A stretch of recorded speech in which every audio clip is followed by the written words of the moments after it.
Tonight, we're exploring 28 deep lore facts about the Pokémon world. There are a few important threads to follow, but I'll keep the pacing soft so you can still drift off comfortably. Thank you to those of you who've been joining us consistently. If you're falling asleep with us tonight, let me know in the comments how many nights in a row you've been here. And if this is your first night, just comment night 1. Now, back to the video. When we think about the world of Pokémon, we often think of the vibrant, sun-drenched paths of the Kanto region, the bustling cities of Unova, or the friendly competition of a regional league. We think of the bond between a trainer and their partner, the excitement of a first encounter in the tall grass, and the simple joy of discovery. But beneath that colourful surface, beneath the gyms and the centres and the cheering crowds, lies a history that is staggeringly old, often dark and deeply mysterious. It is a world built upon the ruins of empires, shaped by the whims of cosmic entities, and scarred by ancient wars that nearly brought an end to everything. To truly understand the Pokémon world, we have to look past the modern era and peer into the deep lore that forms its foundation. We have to look at the stories that are whispered in the back of libraries, carved into the walls of silent ruins, and passed down through generations of people who remember the world as it was before the maps were drawn. The history of this world isn't a straight line. It is a tapestry of myths that might be facts and facts that feel like myths. It is a place where the line between a biological creature and a literal god is often blurred until it disappears entirely. We find ourselves asking questions that don't always have easy answers. Was the universe truly hatched from a single egg in the middle of a swirling void of nothingness? Did the land and sea truly fight a war of attrition until a dragon from the ozone layer descended to silence them? And what of the humans who lived through these eras, their footprints everywhere, in the massive stone pillars of the Sinnoh region and the sunken ruins of the Unova Sea? They were people who reached for the stars, who harnessed the energy of life itself, and who sometimes, in their ambition, caused catastrophes that changed the very shape of the planet. Tonight, we are going to peel back those layers. We are going to look at the 28 pillars of deep lore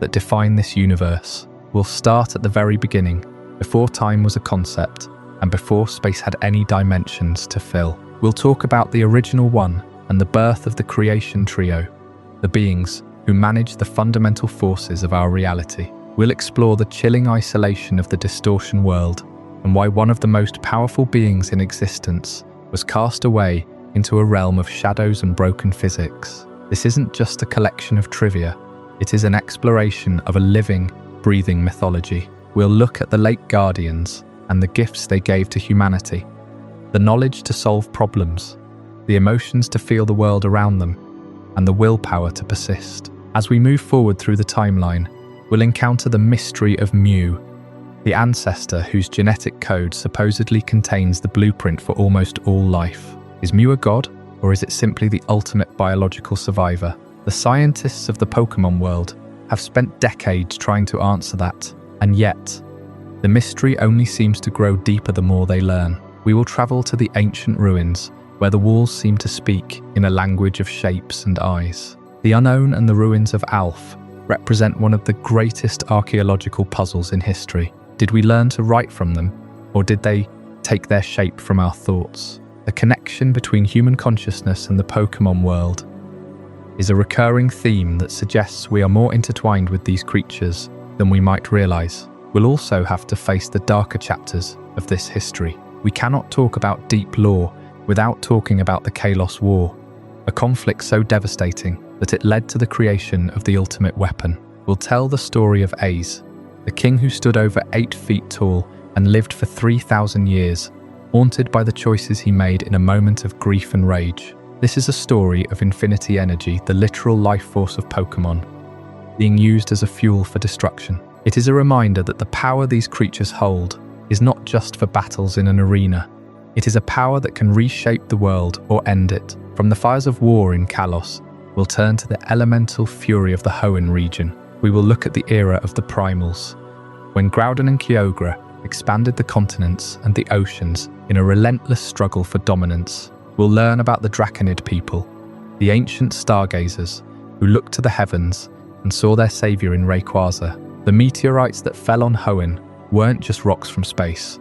They were the catalysts for mega evolution, and the reason the city of Sootopolis exists inside a giant crater today. These are events that happened thousands of years ago, yet their echoes are still felt by every trainer who walks through those regions today. We will also look at the silent guardians of the world, the Sealed Golems, locked away in chambers that require complex riddles to open. These beings of rock, ice, and steel are remnants of an age where humans feared the power of the Pokémon they had helped create or discover. Why were they sealed? What were the ancient civilizations so afraid of? The deeper we go, the more we realize that the Pokémon world is a place of secrets, kept for the safety of the present. Our journey will then take us to the more recent, yet equally ancient, mysteries of Galar and Paldea. We'll talk about the darkest day, 20,000 years ago, when a dragon from another world arrived on a meteor and changed the nature of energy in the region forever. Eternatus and the Wishing Stars brought about the phenomenon of Dynamaxing, a power that feels like a gift, but is actually a leak of cosmic radiation from a captive entity. And finally, we will descend into the great crater of Paldea, into the depths of Area Zero. We'll look at the timeline of a 2-million-year-old geological event that created a sanctuary for creatures that shouldn't exist in our time. We'll talk about Terapagos and the Terastal phenomenon, a science fiction reality hidden beneath the earth, and the Paldean Empire that nearly bankrupted itself trying to understand the treasures hidden within. This is a world where history is written in the stars, in the stones, and in the DNA of every creature you catch. It is a world where the past is never truly gone.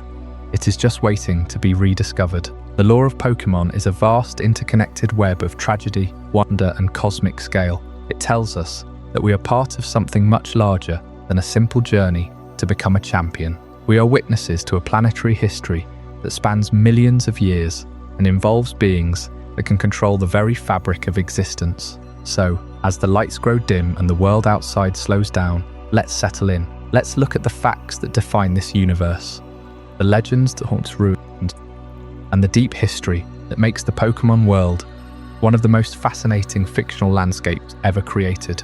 We are going to go deep into the archives, beyond the Pokédex entries, and into the heart of the mystery. This is the story of the world before the first Pokéball was ever thrown. This is the deep lore of Pokémon. The very first moment of the Pokémon universe did not happen in a place. It happened in an absolute nothing that we can barely comprehend. There was no light, no darkness, no up, no down. There was simply the void. And within this void, suspended in a state of pure potential, existed a single cosmic egg. It wasn't floating through space, because space had not yet been created. It wasn't aging over time, because time had not yet been measured. It simply existed, a perfect singularity of all that would ever be. From inside this impossible egg, the first consciousness stirred into being. It had no name yet, because there was no language to speak it. It had no form, because there was no matter to shape it. But it had will, pure absolute self-aware will. This was the awakening of the original one. In the myths of the Sinnoh region, preserved on ancient tablets and passed down through countless generations, this being is known as Arceus, the architect of all matter, the entity who dreamed the universe into existence. To understand the scale of this being is to reconsider what it means to create. Arceus did not build the universe like a craftsman assembling pieces. There were no materials, no blueprint, no tools. Arceus simply willed the universe into being, and the universe had no choice but to obey. Every law of physics, every fundamental constant, every possibility of life and death and consciousness itself became an extension of that singular divine act. The void was not filled. The void was replaced. Divine will carved space from nothingness and wove time from stillness. How exactly can a void be shaped into a physical reality? This is where Pokémon mythology offers something truly profound. The ancient texts suggest that Arceus did not struggle against the emptiness. There was nothing to struggle against. Instead, the original one simply chose for there to be something. And because that choice was made by a will that existed before the very framework of existence, reality had no framework to resist. This is the moment of genesis in this universe, the moment when pure thought gave birth to substance. the exact instant when the first spark of what we call reality flickered to life in a darkness that had never known light. Now this brings us to a deeply fascinating philosophical implication, a creator existing before time itself. We are so used to cause and effect. An event happens and a result follows. But here, the cause existed in a realm where time had no meaning. Arceus is the unmoved mover, the self-begotten being that started the entire chain of existence without ever being subject to its rules. What does it truly mean to exist in a state of pure potential, with no past and no future, only an eternal now from which everything else springs? In our own experience, we are completely bound by the arrow of time. We cannot escape it. Every moment we experience is a victim of the chronology that came before it. But before the first tick of the cosmic clock, the original one existed in a state we simply cannot comprehend. An eternity of solitude, but also an eternity of absolute power. A single consciousness holding the entire blueprint for an infinite cosmos. The staggering implication is that if Arceus exists outside of time, perhaps it still exists there now, even as we speak, experiencing the entirety of creation as a single simultaneous thought. The myths suggest the creator is not distant, but its nature is so alien to our linear minds that we can only grasp at fragments of its truth. Before the world as we know it could take shape, Arceus understood that reality required more than just raw will. It required pillars of consciousness. From the original one's immense power, three beings were given form: Uxie, the being of knowledge; Mesprit, the being of emotion; and Azelf, the being of willpower. They are the Lake Guardians, and their essences were woven into the very fabric of spirit. They represent the aspects of soul that must exist for any living being to function. But the most critical act of creation was yet to come. The structure of existence itself needed architects. The dimensions of reality were still formless, waiting for their masters. The first act of creation was simply to exist. The second act was to decide what existence would mean.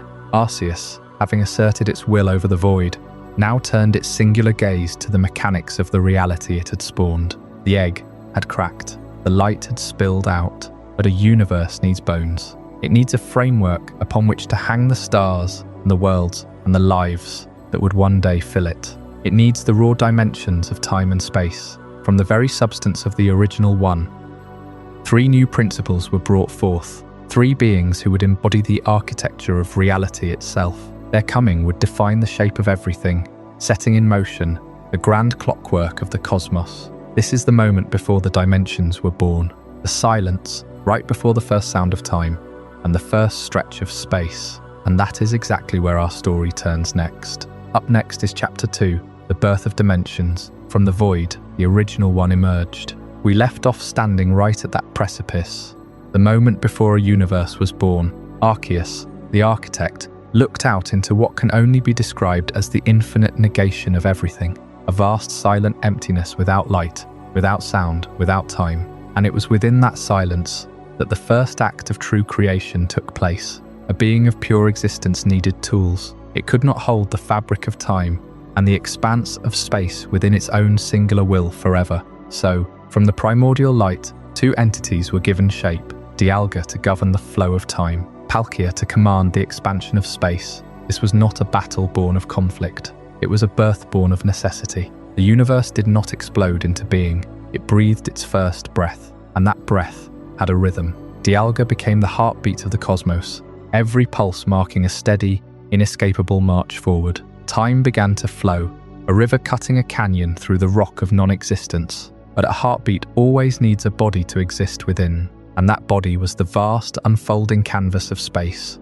shimmering into existence around Palkia, endless, curving, folding in on itself in ways that would define the very geometry of our reality. The ancient texts of Sinnoh speak of these two dragons, not just as rulers, but as guardians of a fragile equilibrium. Without Dialga, everything would be an eternal static painting. There would be no cause, no effect, no memory. Without Palkia, time would have nowhere to go. It would be a river with no banks, spilling into nothingness. Together, they formed the skeleton of reality. This brings us to the stabilization of the physical universe. For any structure to form, it needs this framework. Time provides the sequence of events. Space provides the location. The interplay between Dialga and Palkia is what allowed for the creation of matter itself. In the earliest moments, the universe was a roiling soup of raw potential, confined by the boundaries of space, and strung along the thread of time.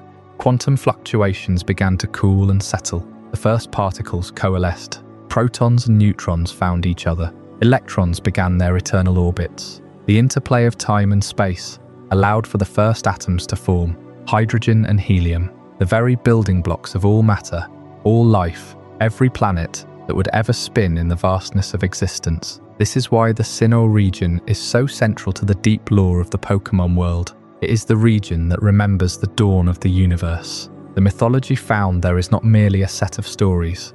It is a coded history of physics, a record of the birth of causality and extension. The spear pillar stands as the eternal monument to this moment. In the mythos of the ancient Sinnoh peoples, the spear pillar was the anchor for the mortal world. It was the intersection point, where the energies of time and space converged at a single fixed coordinate, a spear of rock thrusting into the thin air of the heavens, serving as the lock, the keystone that tethered the entire structure of reality to a single stable point in the physical realm. Without the anchor of the spear pillar, the nascent world might have been stretched too thin by Paldea's expansion, or aged into dust by Dialga's relentless flow. It was the needle pinning the map of existence to the board of creation. This balance is everything. It is the silent song that underpins all physics in this universe. Dialga's cry winds the clock of destiny. Paldea's shimmer defines the stage of existence, and their combined, synchronized pulse, that deep, resonant heartbeat, is what keeps the universe from collapsing back into the egg from which it came. But creation, even in its purest form, has a necessary shadow. The perfect interplay of time and space inevitably produced an opposite, a force so antithetical to order that it could not be woven into the fabric of the universe. It was exiled from the dimensions it was born to inherit. From the same egg, the same moment of genesis, came a being of pure antimatter, a dragon whose very nature was to unravel the tapestry that Dialga and Palkia had just woven. The story of that shattering, the warping of reality it caused, and the prison dimension created to contain it, is the tale of the Banished Antimatter, a history that will bend everything you understand about creation. And that is precisely where our journey must now take us. With the twin pillars of time and space erected by Dialga and Palkia, the material universe had its foundation, an infinite stage upon which reality could perform its grand play. But a stage requires more than just a floor and a curtain. It requires a backstage, a shadow that defines the light. The fabric of existence requires a reverse side, a mirror held up to everything that is, to show everything that is not. For this, a third being was required, not a being of what is, but a being of what is not, a being of raw potential, of dissolution, of the void that presses against the edges of all things. This is the story of Giratina. When Arceus forged the creation trio, it was not a sequential act in the way mortal minds measure time. Dialga did not come first, and Palkia did not come second. In the singular moment of Genesis, the original one reached into the cosmic egg and defined reality by establishing its constituent parts simultaneously. Time, space, and antimatter are fundamental cornerstones. You cannot build a stable universe with just the positive spaces. You must define the negative space around it. You must weave the absence into the presence. Giratina was born as the embodiment of the exact opposite of physical existence. It is the antithesis that the universe of Dialga and Palkia desperately needed to remain fixed. Its very presence is a tear in the seam of reality. This is why its nature is so often described as purely destructive, not out of malice, but out of fundamental incompatibility. Imagine a shadow given form, existing in a world made entirely of light. That shadow would burn. It would warp the surfaces it touched. To exist in the physical realm, Giratina had to assert its own nature, and that nature is the dissolution of matter, the crumbling of space, the withering of time. It was a walking contradiction to the rigid order that Dialga and Palkia were working so hard to weave across the canvas of the new creation. The other forces of the early universe were agents of growth, of expansion, of life. Groudon raised the continents. Kyogre filled the seas. Dialga set the clock of eternity in motion. Palkia stretched the canvas of existence across infinity. And Giratina did the opposite. It undid.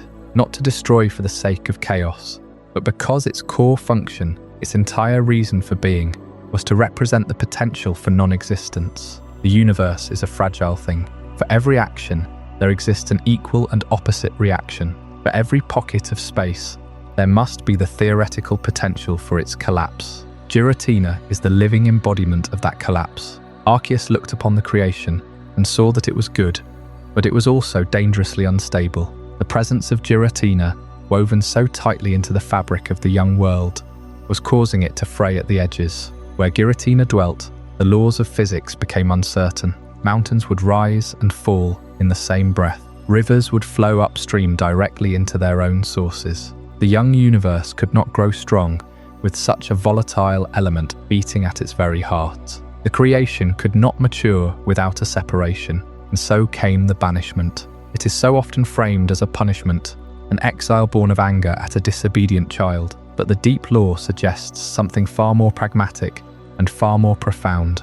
Arceus did not simply cast Giratina into a random corner of the cosmos to drift. He created a new dimension entirely, purpose-built to contain it, a pocket universe existing as the exact inverse of our own, the distortion world. This place is not a prison in the traditional sense of a cage with bars. It is a sealed terrarium of raw antimatter. Here time has no meaning. You can walk on walls, on ceilings, on the very sky itself. Gravity is merely a suggestion. Geometry is a fading memory. In this realm, Giratina is not a destructive force. It is the only natural force. Here, its nature is normal. The distortion world is the necessary pressure valve for the entire universe. It is the space where the universe's negative potential is shunted, contained, and quietly managed so the mortal world can enjoy its stable laws. But this is the deepest layer of the myth, the revelation that completely reframes the exile. Giratina's banishment was not the end of its purpose. It was the beginning of its true role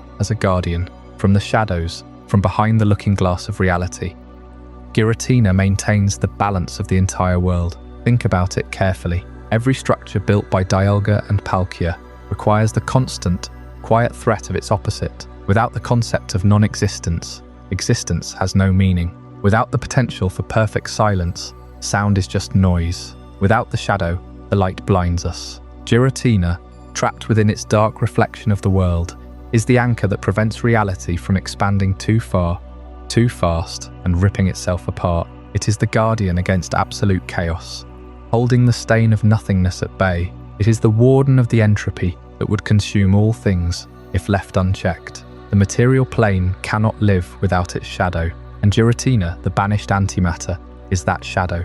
With the physical stage set, time, space, matter, antimatter, and the delicate balance between them all, the universe was a perfect machine, a clockwork of cosmic forces. But a machine has no heart. A machine has no soul. It can run, but it cannot feel. It cannot desire. It cannot know. For the mortal creatures that would one day populate this vast creation, raw physics was never going to be enough. They needed something more. They needed the spark of the inner world, the forces of will, of knowledge, of emotion, the very things that elevate a creature from a simple biological reaction to a being of thought and passion, the forces that give consciousness its texture. Arceus knew the physical universe was safe now. It was balanced, but it was empty. And so, from the same cosmic egg, from the same well of infinite power, the original one turned its attention inward. It created the architects of the soul. We've spoken about the creation of time, space,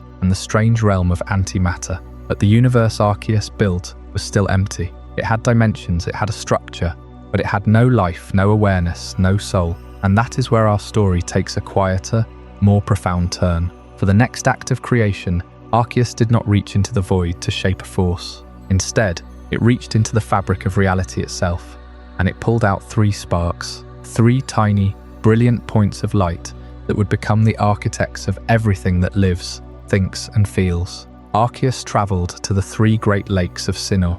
These were not ordinary bodies of water. They were primordial basins, carved into the earth before the first mountain rose, before the first river ran. The lakes were deep, dark, and perfectly still, as if they had been waiting for something. Arceus descended to each one in turn. At Lake Acuity it created Uxie, at Lake Verity it created Mesprit, and at Lake Valor it created Azelf. These three beings were not like Dialga or Palkia. They did not govern the flow of time or the expansion of space. They were something far more intimate. They were the endowment of knowledge, emotion, and willpower to the emerging living beings. Think about what that means. Before Uxie, there was no knowledge. There was no memory, no understanding, no ability to learn from the past. The first creatures to stir in the primordial world did so without any sense of what they were. They moved because they had to, but they did not know why. Uxie changed that. It gave the gift of insight, the ability to see the world and comprehend it. Without Uxie, there could be no civilization, no writing, no science. Every thought you have ever had, every question you have ever asked, traces back to that moment at the lake. Then there was Mesprit, emotion, the capacity to feel. This is the force that drives everything. It is the reason a parent protects its young, the reason a creature bonds with another, the reason we feel joy or sorrow. Before Mesprit, the world was a machine. It functioned, but it had no heart. Mesprit introduced the first tear, the first laugh, the first pang of loneliness, and in doing so it made life worth living. And finally, Azelf, the ability to act. Knowledge and emotion are powerful, but without will, they are useless. You can know what is right, you can feel deeply about it, but if you lack the will to do something, nothing changes. Azelf gave the emerging beings the spark of determination. It is the force that drives a creature to stand up, to fight, to build, to survive. These three together, the Lake Guardians, became the bridge between the divine and the sentient. They were the first gifts Arceus gave to the world, and they made everything else possible. But there is a darker thread in this story, one that is rarely spoken of. The Lake Guardians were not just benevolent spirits, they were also tools, and the tool they were tied to is called the Red Chain. This is an artifact of immense power, forged from the very essence of Uxie, Mesprit, and Azelf. It is said that the Red Chain has the ability to bind the gods of creation themselves. Imagine that, a chain that could hold Dialga, that could restrain Palkia, that could force Giratina to obey. The Lake Guardians, the very sources of knowledge, emotion, and will, were used as the raw material for a weapon that could control the fabric of reality. The Red Chain appears in the oldest legends of Sinnoh. It was created by a group of ancient humans, or perhaps by a single figure who sought to command the creation trio. They believed that if they could bind time and space, they could reshape the world to their will. But the chain required a sacrifice. To forge it, you had to take a piece of each Lake Guardian. You had to drain a fragment of their essence. And that act, that theft, is why the Lake Guardians are so elusive today. They are hiding. They have been hiding for millennia because they know what they are capable of. They know that their power can be stolen, and that, if it is, the consequences are beyond imagination. The story of the Red Chain is a warning. It tells us that the very things that make us human, our knowledge, our emotions, our will, can be turned against us. They can be used to build chains that bind not just our bodies, but our souls. And the Lake Guardians, for all their quiet wisdom, carry that burden. They know that they are not just gifts, they are also keys, and they pray that no one ever finds the lock. So as we leave the shores of those three lakes, we carry with us a new understanding. The world was not just built, it was felt, it was known. It was willed into existence by three tiny sparks that still flicker in every living thing. And in the next chapter, we will turn to a different kind of origin story, one that is not told by gods but by scientists. We will explore the Mew Ancestry Paradox and ask whether the first life was created, whether it simply evolved. The previous chapter ended with the creation of the three lake spirits, Uxie, Mesprit, and Azelf, and the moment they were placed at the three great lakes of Sinnoh. This was the point where the newly formed universe received its first gifts of knowledge, emotion, and willpower. These were not just abstract concepts, but the very building blocks of consciousness, the first stirrings of what would eventually become life as we know it. And from that moment, the world of Pokémon began to take shape. But the question of how it all came to be has always had two competing answers. One is the story we have just traced, the mythic tale of a creator god who emerged from a void and shaped reality itself. The other is our scientific belief, one that has been studied and debated within the Pokémon world for generations, and it centers on a creature so elusive that its very existence challenges the boundary between legend and fact. This is the Mew Ancestry Paradox. In the laboratories of the Pokémon world, there is a persistent theory that Mew is the genetic progenitor of all Pokémon. This is not a myth passed down through ancient ruins or a story told by a regional folklore. It is a conclusion drawn from the most intimate examination of Mew's own biological material. When researchers finally managed to sequence the complete DNA of a Mew, they found something astonishing. Embedded within that genetic code were the sequences for every known species of Pokémon.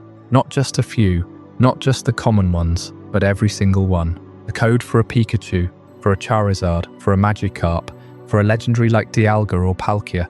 All of it was present, woven into the very fabric of Mew's being. This discovery created a profound tension. On one side, you have the divine narrative of Arceus as the creator, the being that emerged from the egg and formed the universe. On the other, you have this scientific evidence that points to Mew as the common ancestor, the source from which all modern life diverged. It is as if the Pokémon world has two origin stories, one written in the stars and the other written in the blood of its most ancient inhabitant. And the more you study Mew, the more this creature seems to embody the paradox itself. Mew is not just a rare Pokémon, it is perhaps the most elusive and scientifically significant entity in the entire deep lore. It is said to possess the DNA of every Pokémon, but it also possesses the ability to learn every single move. It can become invisible, it can teleport, and it can transform itself at will. In the wild, Mew has been sighted only a handful of times, and each sighting is treated with the same reverence as a religious apparition. It is a creature that seems to exist outside the normal rules of biology, as if it is a living blueprint, a ghost of the past that still walks among us. The tension between the Arceus as creator theory and the Mew as ancestor theory is not a conflict that needs to be resolved. In fact, the Pokémon world seems to deliberately leave this contradiction in place. Perhaps the truth is that both are correct in their own way. Perhaps Arceus created the framework of time and space, the very stage on which life could exist, and then Mew emerged as the first living being, the genetic seed from which all other life would grow. Or perhaps the myth of Arceus is a simplified version of a much older and stranger truth, one that we can only glimpse through the lens of Mew's DNA. What makes Mew so fascinating is that it is the only creature that bridges this gap between the scientific and the mythic. It is a Pokémon that can be studied, that can be caught, that can be battled, and yet its very existence points to a history that predates all of recorded time. It is a living fossil, but not in the way that a fossil is a stone. It is a living repository of every genetic experiment that has ever been attempted by nature itself. And this is where the paradox deepens. If Mew truly is the ancestor, then how old is it? How far back does its lineage go? The answer to that question leads us directly into one of the most contested and mysterious periods in the entire Pokémon timeline. It is a period that spans not just thousands of years, but hundreds of millions. A time when the very continents were still being formed, when the first life was just beginning to stir in the ancient seas. That is the story we will follow next, into the depths of the 300 million year timeline. If Mew's DNA truly holds the blueprint for every Pokémon that has ever existed, then somewhere in that ancient genetic code lies the story of lives that ended long before humans ever walked the world. The fossil record of the Pokémon world tells a story written in stone, stretching back hundreds of millions of years through eras of catastrophe and transformation that shaped life in ways we are only beginning to understand. And if Mew is the ancestor, then the fossil Pokémon are the branches that broke off from that tree long ago, preserved in amber and rock, waiting to be brought back to a world that no longer remembers them. Scientists across every region have excavated bones and impressions from deep geological layers. And what they have found paints a picture of a world that was once terrifying beyond imagination. The earliest known prehistoric Pokémon existed in an age when the planet was dominated by giants, before the continents took their current shapes, before the climate settled into the rhythms we now know. There were creatures like Tyrant and Tyrantrum, ancient rulers of a Paleozoic world where apex predators ruled with teeth and claws. Tyrantrum in particular stands out as one of the most formidable carnivores ever to walk the land, a Pokémon whose design mirrors the real-world Tyrannosaurus, but whose power was amplified by the raw, untamed energies of a younger, more volatile planet. Its jaws could crush stone, and its presence alone could send smaller Pokémon fleeing into the shadows of prehistoric forests. And then there is Genesect. This is where the story of the ancient world takes a strange and unsettling turn. Genesect originally belonged to that same Paleozoic era, a predatory insect Pokémon of immense power that hunted in the warm, swampy lowlands of the ancient continents. But unlike the other fossil Pokémon, Genesect did not simply remain buried. It was discovered and then captured by the villainous Team Plasma of the Unova region, which subjected it to cybernetic enhancements, grafting a cannon onto its body and weaponizing it for modern warfare. The tragedy of Genesect is that its ancient DNA was overwritten by human ambition, and the creature that once roamed the prehistoric world was turned into a machine of destruction, forever altered from its original form. It remains the only example of a fossil Pokémon that was not just revived but actively modified. And that raises uncomfortable questions about how far science should go when it reaches into the grave. The era of Genesect was also the era of the apex predators of the Paleozoic world. These were not just dinosaurs in the familiar sense, but creatures like Aerodactyl, which ruled the skies with leathery wings and a savage temperament. Aerodactyl was revived from amber, and its aggressive nature suggests that the ancient world was a place where only the fiercest survived. There was also Kabutops and Omastar, ancient marine hunters that patrolled the prehistoric seas, their shells and claws adapted for a world of constant predation. The fossil record shows that these creatures did not simply coexist peacefully. They competed, evolved, and ultimately vanished when the environment shifted beyond their ability to adapt. But not all ancient Pokémon went extinct. This is one of the great mysteries of the Pokémon world. Some species survived unchanged for hundreds of millions of years, while others perished. The key to understanding this mystery lies in the way tectonic plates shifted over time, fragmenting the ancient supercontinent into the regions we recognize today. As the landmasses drifted apart, populations of Pokémon became isolated from one another. Those that were trapped on islands or separated by mountain ranges began to diverge, adapting to local climates and resources, eventually becoming what we now call regional variants. The Meowth of Kanto is not the same as the Meowth of Alola or the Meowth of Galar, and that is because their ancestors were separated by geography and time, forced to evolve in response to different pressures. Meanwhile, some species remained remarkably stable. Relicanth is a living fossil, a fish Pokémon that has persisted almost unchanged for millions of years, lurking in the deep waters of Hoenn. Its ancient body carries the genetic memory of a world long gone, and scientists believe that its near-immortal lifespan is part of the reason it never needed to change. When a species is already perfectly adapted to its environment, and that environment remains stable, evolution has no reason to push it in a new direction. The same can be said for Pokémon like Lapras, whose gentle nature and migratory patterns allowed it to survive the great climate shifts that wiped out so many others. But the line between survival and extinction is thin, and the fossil record is filled with creatures that simply could not keep up. One of the most haunting examples is the ancient apex predator known as Armaldo, revived from the claw fossil of Hoenn. Armaldo was built for a world that no longer exists. Its armoured body and powerful claws designed to hunt prey that has long since vanished. When revived in the modern era, it often appears disoriented, struggling to find its place in a landscape of concrete and technology. This is the quiet tragedy of the fossil Pokémon. They are time.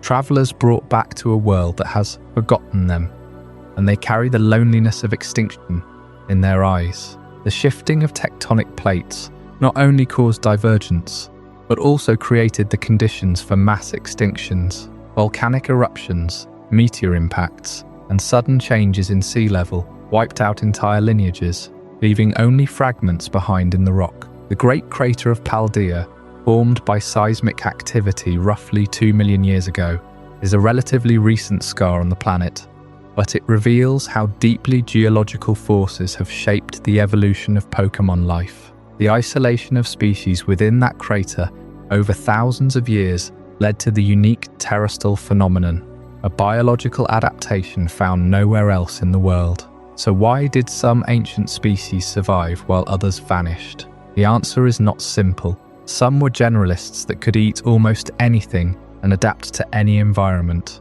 Others, like the ancient Mew, may have possessed a level of genetic flexibility that allowed them to evolve into new forms rather than go extinct. And some were simply lucky, living in regions that escaped the worst of the planetary catastrophes. But for every relicanth that survived, there are dozens of fossil Pokémon that were lost to time, their DNA fragmented and incomplete, known only by the impressions they left behind. There is a lesson in this timeline, stretching back 300 million years. The world is not static. Continents drift, climates shift, and species must either adapt or fade into memory. The ancient apex predators of the Paleozoic world were once the rulers of this planet, and now they are resurrected in laboratories, their claws and fangs displayed as curiosities. But the Pokémon world still holds secrets buried deeper than any drill has reached, and the oldest of those secrets may not be written in bone at all. They may be written in symbols, etched into the walls of ruins that predate every known civilization, waiting for someone to finally read them aloud. That is where our journey takes us next, beneath the earth, to the ruins of Alph, where an alphabet of living beings has been watching in silence since before the continents even took their names. That is the story of the living alphabet. From the depths of the fossil record, from the petrified bones of a world that existed long before our own time, we have to shift our gaze from the physical remains of life to something far more abstract, and yet arguably just as permanent. The first scratches on a cave wall. The first time a conscious mind tried to make a permanent mark that meant something beyond itself. The transition from the era of Genesect and the great predators brings us to the threshold of another kind of ancient history, a history written not in bone, but in symbols. What if a symbol could think? What if a letter could look back at you? This is the territory we enter when we talk about the unknown. They are officially classified as Pokémon, but that classification feels almost inadequate. They are better described as living punctuation marks, drifting through a dimensional space that overlaps our own. They force us to ask a question that strikes at the very foundation of this world's reality. Did language arise naturally as a tool of communication, or is language a fundamental building block of the universe itself? And if writing is a building block, who or what wrote the first word? The unknown dwell at the boundary between thought and existence. They make us wonder if the universe is made of matter and energy, or if it is made of stories, and the letters are simply the way the universe records itself. The ruins of Alph in the Yoto region contain the largest known concentration of unknown in the world. Inside those crumbling chambers, the walls are covered in 26 distinct symbols. These are the patterns of the unknown themselves. Every single letter of the alphabet is represented. The prevailing theory among the archaeologists who study these ruins is that the unknown are the symbols. They are the written word made manifest. But here is where the chicken and the egg argument of this living alphabet gets complicated. Did the unknown simply take on the shape of our letters because that is the form of comprehension our minds can understand? Or did these symbols exist in the ether before we ever put charcoal to rock, and our ancestors were simply transcribing what they saw floating in the corner of their vision? The murals at Alf tell a story of a civilization that somehow tapped into this frequency, but whether they summoned the unknown or recorded them remains the central mystery of the site. The phenomenon is not isolated to Yoto. Half a world away, in the Sevi Islands, the Tanobi ruins echo this exact same architecture, a crumbling stone structure filled with strangely resonant chambers, each hiding a different form of unknown. The culture that built these sites seems to have followed a single playbook, a shared understanding that the alphabet was a blind man's walking stick for grasping a deeper truth. The chambers are laid out in a specific pattern, a maze that must be solved in a specific order, as if the act of navigating the ruins is a ritual in itself. The builders wanted you to move through the sequence of the alphabet, to trace the path of the letters. They wanted you to think in order. They understood that the unknown respond to the sequence, to the focused current of thought. And then we look at Sinnoh. The Solution ruins sit quietly in the heart of the region, and their connection to the unknown is no accident. They sit directly in the shadow of the metaphysical legacy we covered in the earlier chapters. The Lake Guardians, Uxie, the being of knowledge, Mesprit, the being of emotion, Azelf, the being of willpower. The alphabet is the physical manifestation of knowledge. Emotion gives the symbols their meaning.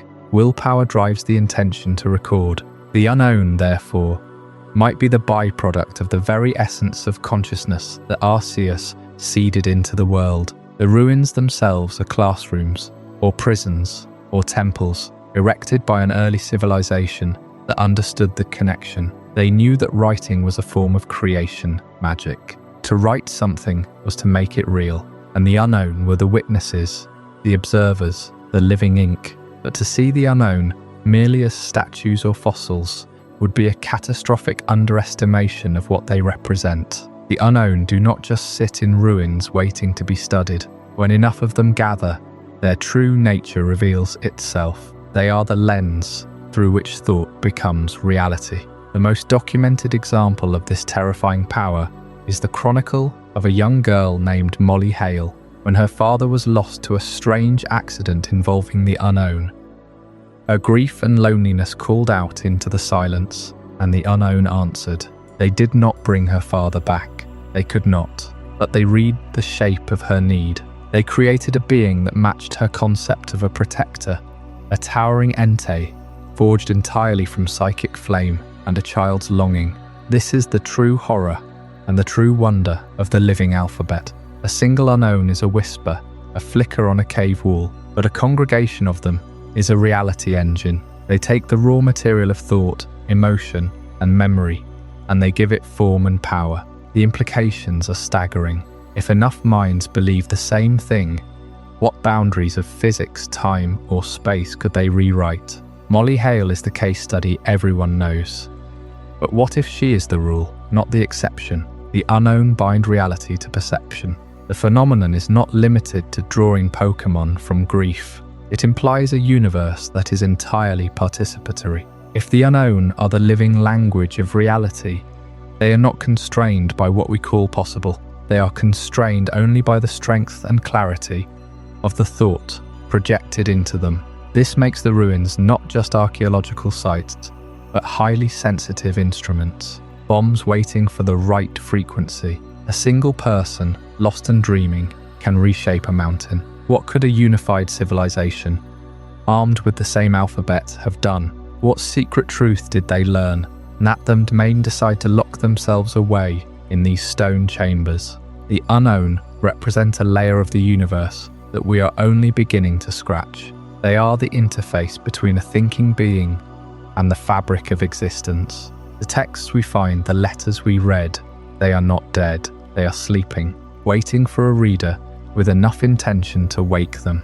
This brings us directly to the structures that house them. The walls of the ruins themselves hum with a quiet energy, There is a reason this writing system was the first. It came before the war, before the empires, before the meteors.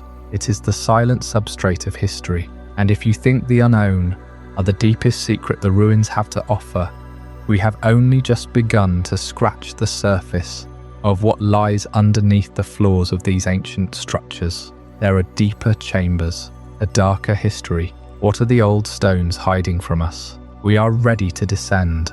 That is exactly where we are heading next. It is time to look at the mystery of the ruins. The unknown, as we discussed in our last journey together, are more than just simple Pokémon. They are a concept given a physical form. They are the alphabet made flesh, a direct bridge between the abstract nature of thought itself and the very concrete world of written language. But if the unknown are the letters of this ancient script, the question naturally becomes, what are the words they are meant to spell out? What is the story they are telling? What messages are carved into the walls of the ruins where they reside?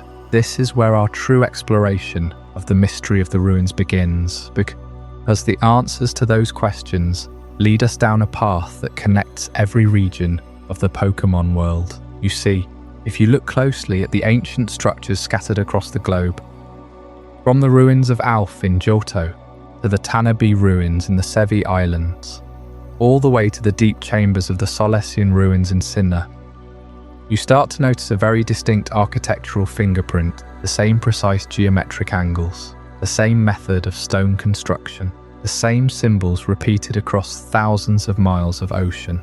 This suggests something profound. It suggests that there was once a singular civilization, or at the very least a tightly connected network of cultures that spanned the entire known world, long before the modern regions took their current shape. It forces us to ask why these specific structures survived when so much else has been lost to time, and for whom exactly were they built? The answer seems to be for us, to find them, to read them, to understand the warning they hold. And what is that warning? What is the core of the hidden message left within these ancient walls? The texts found within these ruins speak again and again of a figure they call the Great Protector. The murals do not depict a savage beast or a monstrous force of nature. Instead, they show a serene, powerful being that shaped the very foundations of the world. This being saw to the threads of time itself. It balanced the dimensions of space. The ancient civilizations did not just worship the Great Protector as a god to be feared.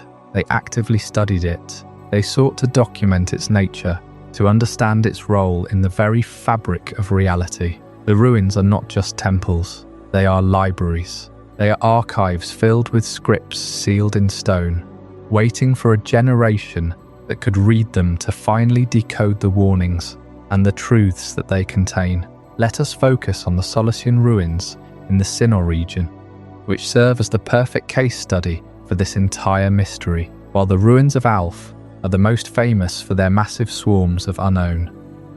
It is deep within the Solesian ruins that the mythology of Sinnoh physically intersects with the written language of the unknown. It is here that the ancient inhabitants of this land carved the stories of the creation trio, the story of Dialga, the being of time, the story of Palkia, the being of space, the story of Giratina, the banished one who rules the distortion world. But they did not just carve simple hieroglyphs or pictures of these events. They carved letters. The unknown themselves are found here in great numbers, and the walls seem to pulse with their assembled energy. This strongly implies that the unknown were the very method by which the story of creation was preserved and transmitted through the ages. The alphabet became the story, and the story gave meaning to the alphabet. It is a closed loop of information, an eternal record of the beginning of everything. But the Solesian ruins hold another layer of knowledge, a revelation even more staggering than the history of the legendary Pokémon. Buried deep within the stone carvings and the fragmented scriptures is the compelling evidence that ancient humans and ancient Pokémon once shared a unified language. The texts describe a golden age, a time before the barriers went up, a time when the bond was so complete that there was no need for gestures, shouts, or guesswork. They simply spoke to one another. The carvings detail conversations between ancient human kings and the Pokémon they revered as partners. They tell stories of trade, of friendship, of shared knowledge. This unified language was not just a tool. It was the fundamental bond of their entire society. It was the glue that held the world together. But something happened. This era of perfect communication ended.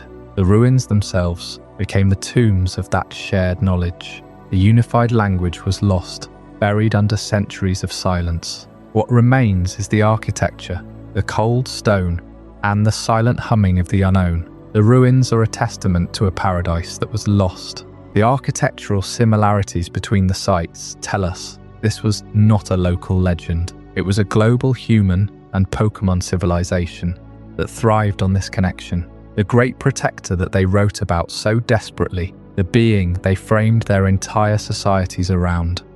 Is it watching us right now? Is it waiting for us to rediscover that unified language and bridge the gap once more? The mystery of the ruins is ultimately a mystery of our own shared history. It is a question of what we have collectively forgotten. But if the mystery of the ruins speaks of a gentle, unified past, the next chapter in our deep dive explores the exact moment where that unity fell apart, and fell apart catastrophically. Because if there is a great protector who watches from above, there was also a great king who lived an unimaginable tragedy on the ground.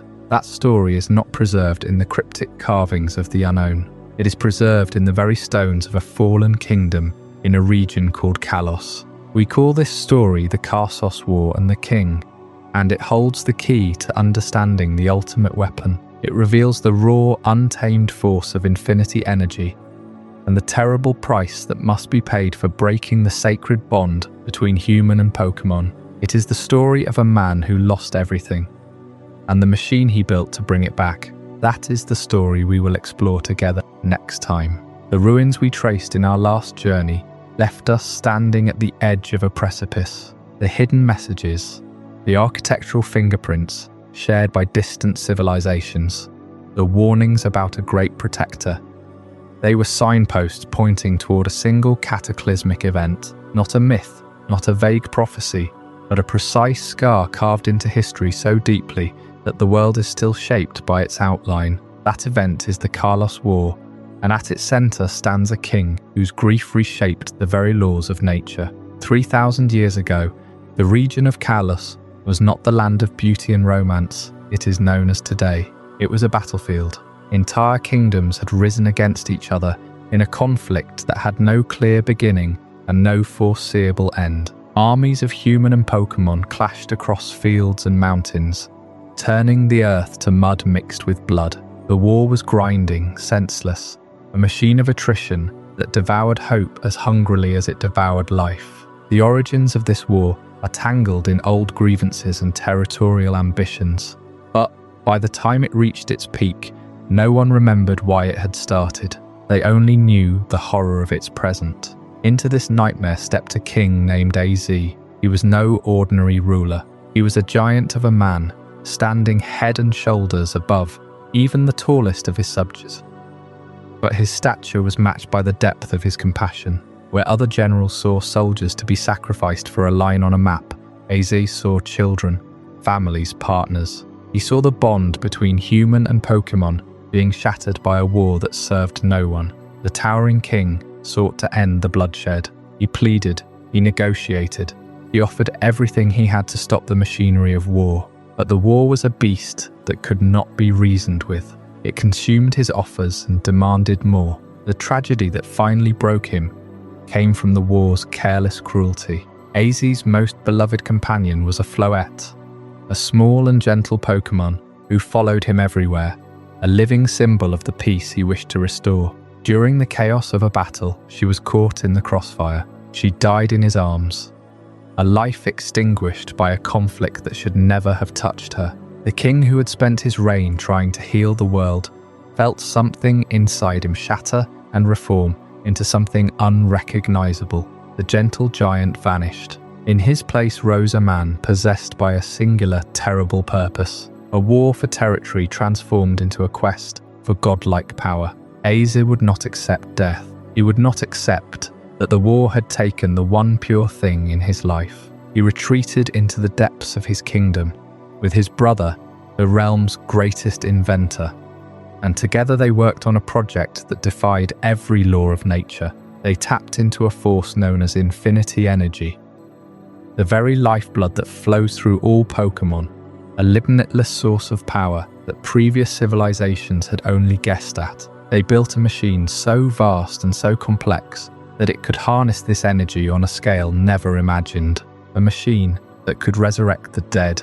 When the machine was activated, it worked. The Floette was returned to life, brought back by a beam of pure, concentrated light. For one fleeting moment, Azid held his companion again. The joy was absolute.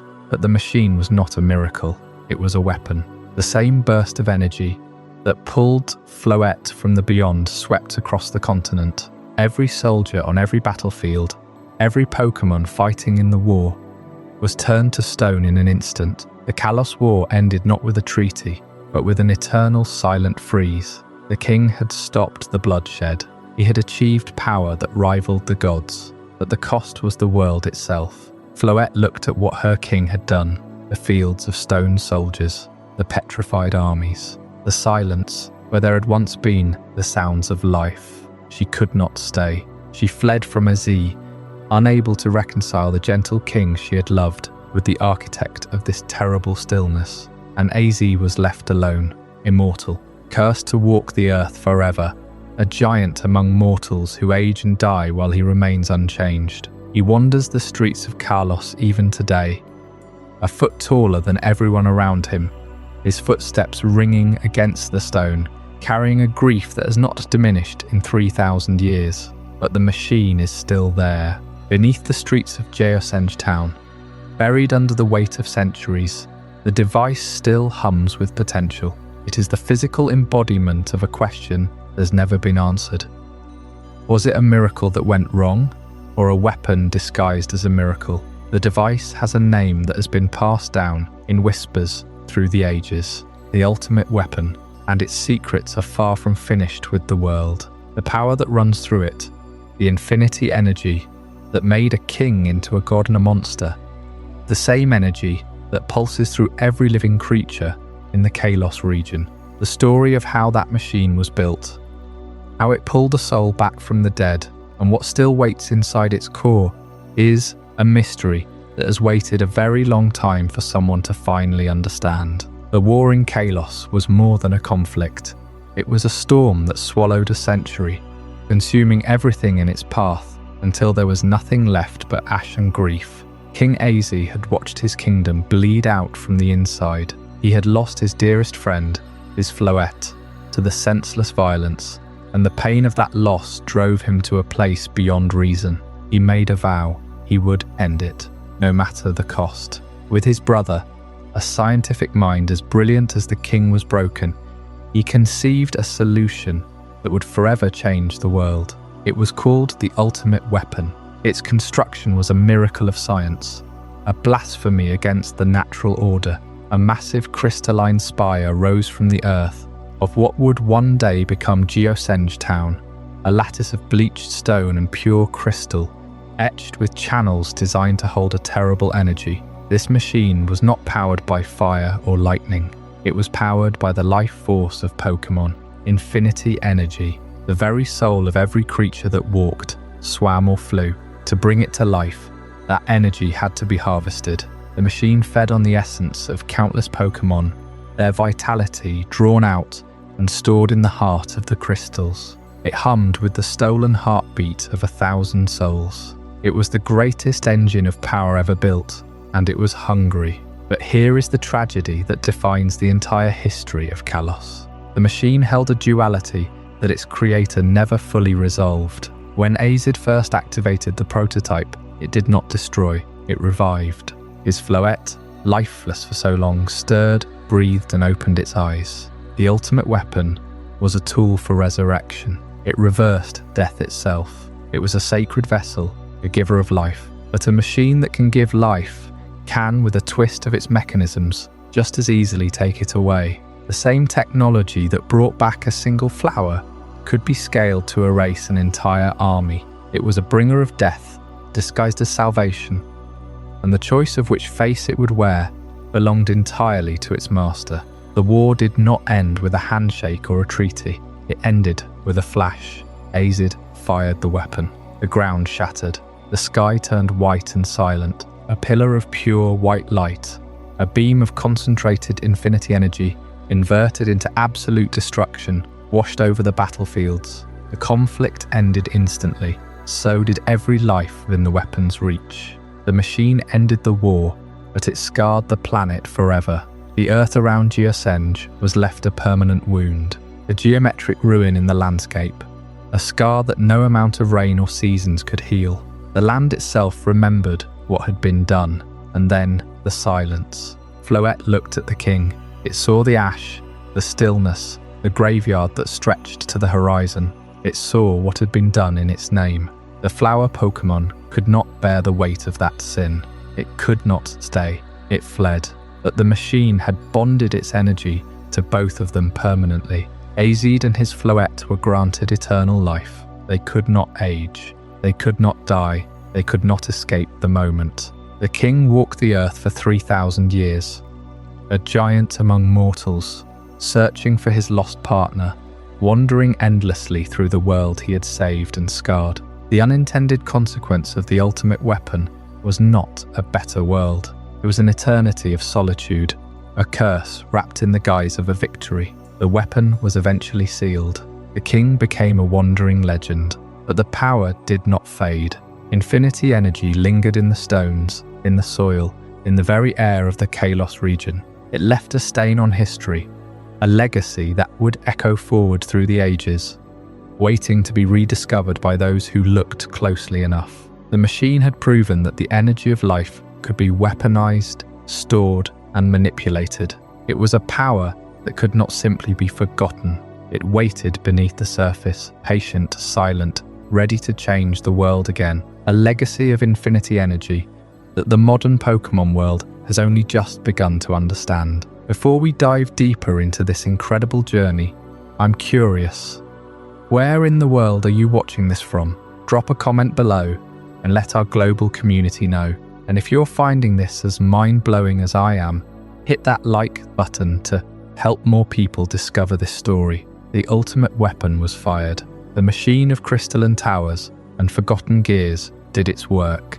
Azid's Floette was restored, lifted from death by a technology so advanced it blurred the line between science and miracle. But the weapon's true purpose had been corrupted. It was never designed as just a resurrection device. It was a siphon, a drain, a calamity that pulled the vitality from thousands, perhaps tens of thousands, of Pokémon to fuel a single desperate act of love and then a single catastrophic act of war. When the light faded, the Kalos region was fundamentally changed. Not just its history, but its very geology, its spiritual makeup. What the world was left with was a concentrated residue of that immense power, a legacy that the franchise calls infinity energy. To understand the true weight of this legacy, you have to understand what infinity energy actually is. It is not electricity, though it can produce it. It is not a psychic wave, though it can be manipulated by the mind. In the ancient Kalosian texts, in the blueprints drafted by Azid's brother, infinity energy is defined as the distilled life force of Pokémon. It is the raw, fundamental essence of their being, the thing that separates a creature from a machine, the spark that allows a Charmander to breathe fire, a Kadabra to bend spoons, an Eevee to adapt its very biology in a flash of evolution. The ancient Kalosians learned to harvest this energy, to concentrate it, to crystallize it into a physical form that could be stored, transported, and weaponized. They built the world's most advanced civilization on the premise that the bond between human and Pokémon could be quantified, extracted, and engineered. They unlocked a power that nature never intended to be compressed so densely. The ultimate weapon was the apex of this technology, a vessel designed to hold an incomprehensible volume of this distilled life force. When it was activated for war, it didn't simply kill. It exhausted the life force of the land itself. Here is where the lore becomes deeply entwined with the mechanics of the modern games. The titanic surge of infinity energy unleashed by the ultimate weapon did not simply vanish into the atmosphere. It saturated the Earth. Think of it like a nuclear blast, except the fallout was pure refined life energy. This energy soaked into the very stones of the Kalos region, the bedrock, the caves, the cliffs. Over the 3,000 years since the war, that energy has rested, dormant, slowly crystallizing within the geological structures of the region. We know these stones today as megastones and keystones. The connection is explicit and undeniable. The very power that allows a Gardevoir to shred the fabric of reality, or a Tyranitar to summon a sandstorm capable of sinking a continent, that power is directly tied to the resonance created by the ultimate weapon. The keystone on your glove, the megastone your partner wears, they are artifacts of the Kalos War. They are the geological scars of a holocaust. The ancient conflict didn't just end, it permanently charged the Earth. Every flash of light, every burst of power in a mega-evolution is a direct echo of the moment. AZ pressed the button to bring his friend back from the grave, and then the moment he pressed it again to end a war. The technology of the weapon and the phenomenon of mega-evolution are two sides of the same coin. One is the original engine, the other is the lingering fallout. This understanding pulls the floor out from under the player. It forces a deeply uncomfortable question that the games are brave enough to leave unanswered. What are we actually doing when we utilize this power? Professor Sycamore in Kalos champions Mega Evolution as the ultimate expression of the bond between human and Pokémon, a symbol of trust, strength, and synchronization. But if the stones themselves are the solidified echoes of a mass extinction event, if the energy within them is what the old texts call the energy of the dead, what does that say about our bond? Are we empowering our partners by channeling the last cries of the Pokémon who fell to the ultimate weapon? Or is the energy simply a neutral force of nature, like gravity or magnetism, regardless of its tragic origin? The game never gives you a definitive answer, which is exactly the point. It presents you with the history, the science, and the devastating cost. You are left to navigate the moral labyrinth on your own. Is it ethical to use this power for battle, for contests, for the sheer thrill of evolution, when its very existence in the stones is a monument to the greatest act of violence the Pokémon world has ever known? The Society of Kalos, and by extension the entire competitive battling scene, runs on a ghost, a beautiful, powerful, and deeply tragic ghost. You picking up the game aren't just a hero, you are a participant in a ritual with a bloody history. Professor Sycamore sees the beauty of the bond. The old women in Anistar City see the threads of the past. The ultimate weapon was powered by life. The stones that let you soar, the crystallized remains of that equation. Was the world better for having this power, or is it perpetually haunted? The answer changes depending on whether you are the one holding the keystone, or the one whose life was drained to create it. This is the legacy of infinity energy, a power that grants miracles and simultaneously cements tragedy directly into the geology of a region. This revelation about infinity energy casts a long shadow over every other ancient cataclysm in the world. If the energy of life can be weaponized, if the bond between human and Pokémon can be crystallized into a tool of war, it suggests a terrifying truth.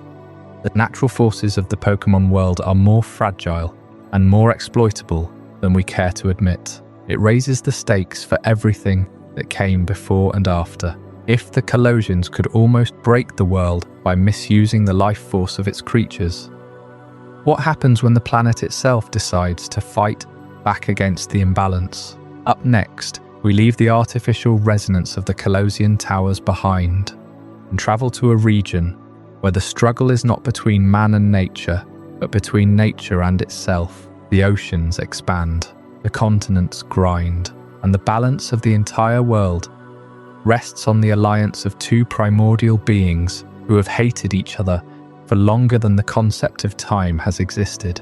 Up next is Chapter 12, the Primal Rivalry, where we explore the war between Groudon and Kyogre, and why their battle was far more than just a fight for territory. It was a fundamental disagreement about the recipe for life itself, the legacy of infinity energy, the very life force that powered the ultimate weapon, did not end with the Kalos War. That energy, distilled from the hearts of Pokémon, had a way of echoing through time, finding new forms, new purposes. And it is in the Hoenn region, far to the south, where we find its most ancient and violent expression. Here the legends do not speak of a king and his machine. They speak of a world before the world, a time when the land itself was a battlefield, and the sky was a witness to a war that had no end. You see, before there was a Hoenn region, before there were islands or currents, or the first footprints of humanity, there was only the raw, chaotic struggle between two forces. The legend of Groudon and Kyogre is not a simple story of a monster versus a monster. It is the story of creation itself, told through the language of catastrophe. Groudon, they say, rose from the depths of the planet, its body a continent of molten rock and volcanic fury. With every step, it pulled the earth up from the sea, shaping the landmasses, carving the mountains, and baking the crust of the world into a solid foundation. And then came Kyogre, born from the endless ocean, its body a living storm of pressure and current. It filled the basins that Groudon had left behind, flooding the valleys, and creating the great seas that would cradle all life. But here is the tragedy of their design. They were not meant to coexist. They were the embodiment of two opposing principles, and their very nature demanded that one must dominate the other. When Groudon expanded the continents, Kyogre would rise to reclaim them. When Kyogre swelled the oceans, Groudon would push back, drying the seabeds and turning the water to steam. Their battle was not a fight for territory. It was a fight for the very definition of what the world should be. And for eons, this primal rivalry raged without pause, without mercy, and without any witness to mourn the destruction. The Hoenn region, as we know it today, was literally forged in the heat of their battle. Every island, every peninsula, every hidden cove and jagged cliff is a scar from that ancient conflict. The geography of Hoenn is not the result of slow tectonic drift. It is the record of a war. You can see it in the way the land seems to twist and curl around the sea, as if the earth itself was trying to escape the water.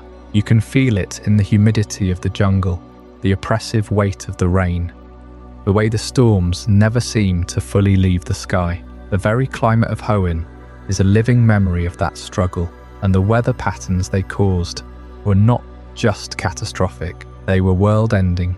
Imagine a drought so severe that the oceans themselves began to recede, the water level dropping by the day, leaving behind vast plains of salt and dead coral. Then imagine the opposite, a deluge that did not stop, a rain that fell for months, for years, until the highest mountain peaks were reduced to islands, and the entire land was swallowed beneath a dark, endless sea. These were not natural events. They were the breath of the Titans, the pulse of their anger, the physical manifestation of their endless war. For a long time, there was no one to stop them. The world was simply too young, and the balance was too fragile. But then, something changed. A third force entered the equation, a force that did not come from the earth or the sea, but from the sky itself. Rayquaza, the sky serpent, the dragon of the ozone, descended from the heavens to quell the chaos, and it did not do so by fighting them. It did not do so by destroying them. It did so by commanding them to stop, and for a time, they listened. But the primal urges of Groudon and Kyogre cannot be silenced forever. They can only be suppressed, contained, locked away in the deepest chambers of the earth and the sea. And that is where the blue and red orbs come into play. These ancient artifacts, carved from the very essence of the Titans, were not weapons, they were keys. They were tools of control, designed to channel the primal energy of Groudon and Kyogre, to speak to the raw instinct that slept within them. The red orb, it is said, was forged from Groudon's own magma, a crystal of pure terrestrial will. The blue orb, a shard of Kyogre's deepest abyss, a gem of oceanic command. When held by a human, these orbs could not command the Titans. They could only awaken them or calm them. but the power they held was dangerous, because the primal energy did not want to be controlled. It wanted to be free, and that is the story we will continue. Into the next chapter, the story of the Draconid people, the ones who understood that the sky was not just a witness, but a protector. They are the ones who looked to the heavens and made a wish upon a falling star, a wish that would change the fate of Hoenn forever. That is the Draconid Prophecy. The previous chapter left us with the image of Groudon and Kyogre, locked in their eternal struggle, the continents rising and falling beneath their fury, the oceans boiling and receding in a cycle that seemed to have no end. It was a war of primal forces that could have torn the world apart, if not for a third power that descended from the sky itself. But before we reach that moment of intervention, we must first understand the people who called upon that power, the ones who watched the stars and knew that the end was coming. The Draconid people are among the most mysterious civilizations in the history of the Pokémon world, and their story begins not with a king or a war, but with a fall from the heavens. Long before the first humans set foot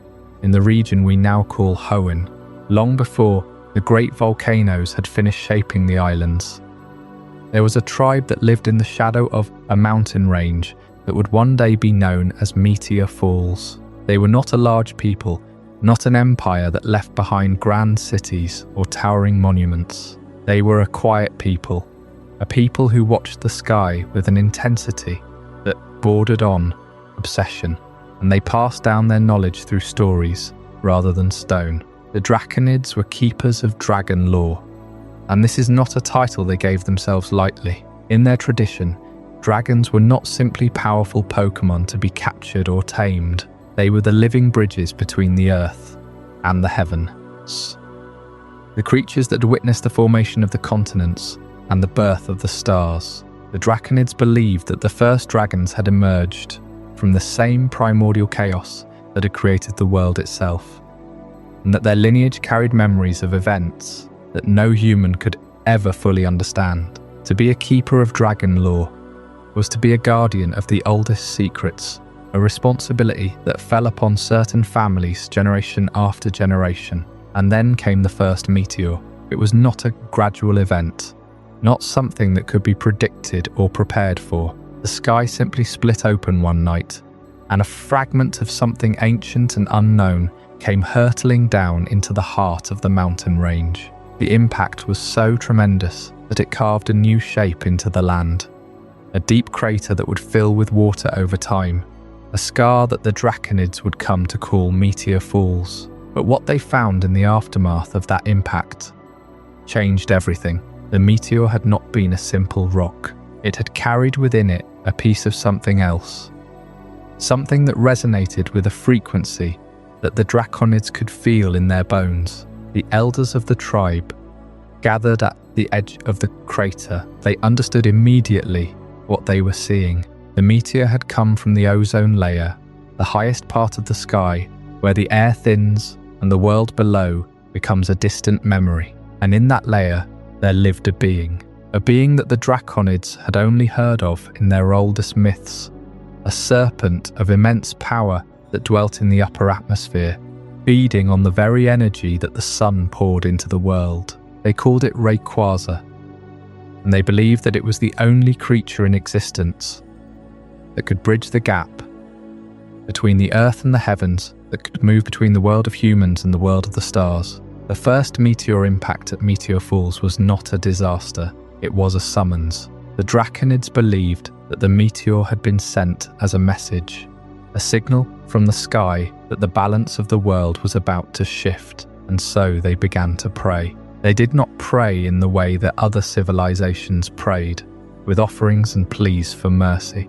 The Draconids prayed with a specific kind of focus, a concentration of will that they called a wish. They believed that if enough of them focused their intention at this moment, if they directed their thoughts toward the sky with absolute clarity, they could create a current that would reach the ozone layer. They could call Rayquaza down from its domain, and it worked. The legends say that the Draconids gathered at the highest point of the mountain range, and they began to chant. The words they used have been lost to time, but the meaning has been preserved in the stories that were passed down. They were not asking for help.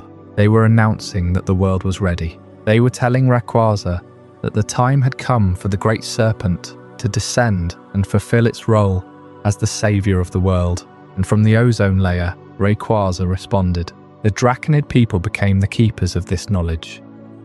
The ones who understood that the world was not a static place, that it was always in motion, always shifting, always on the edge of destruction. They knew that Gregon and Kyogre would one day awaken again, that the primal forces would rise and demand that the world be reshaped. And they knew that when that moment came, they would have to be ready. They would have to know the rituals, the precise words, the exact moment when the sky would open and the Saviour would descend. The secret rituals were passed down through generations, not in written form, but in the memories of the elders, in the songs that were sung at the edges of the fires, in the patterns that were traced in the sand. The Draconids believed that if they ever forgot, if the knowledge was ever lost, the world would end. Not in a single cataclysm, not in a moment of fire and destruction, but in a slow unravelling, a gradual loss of balance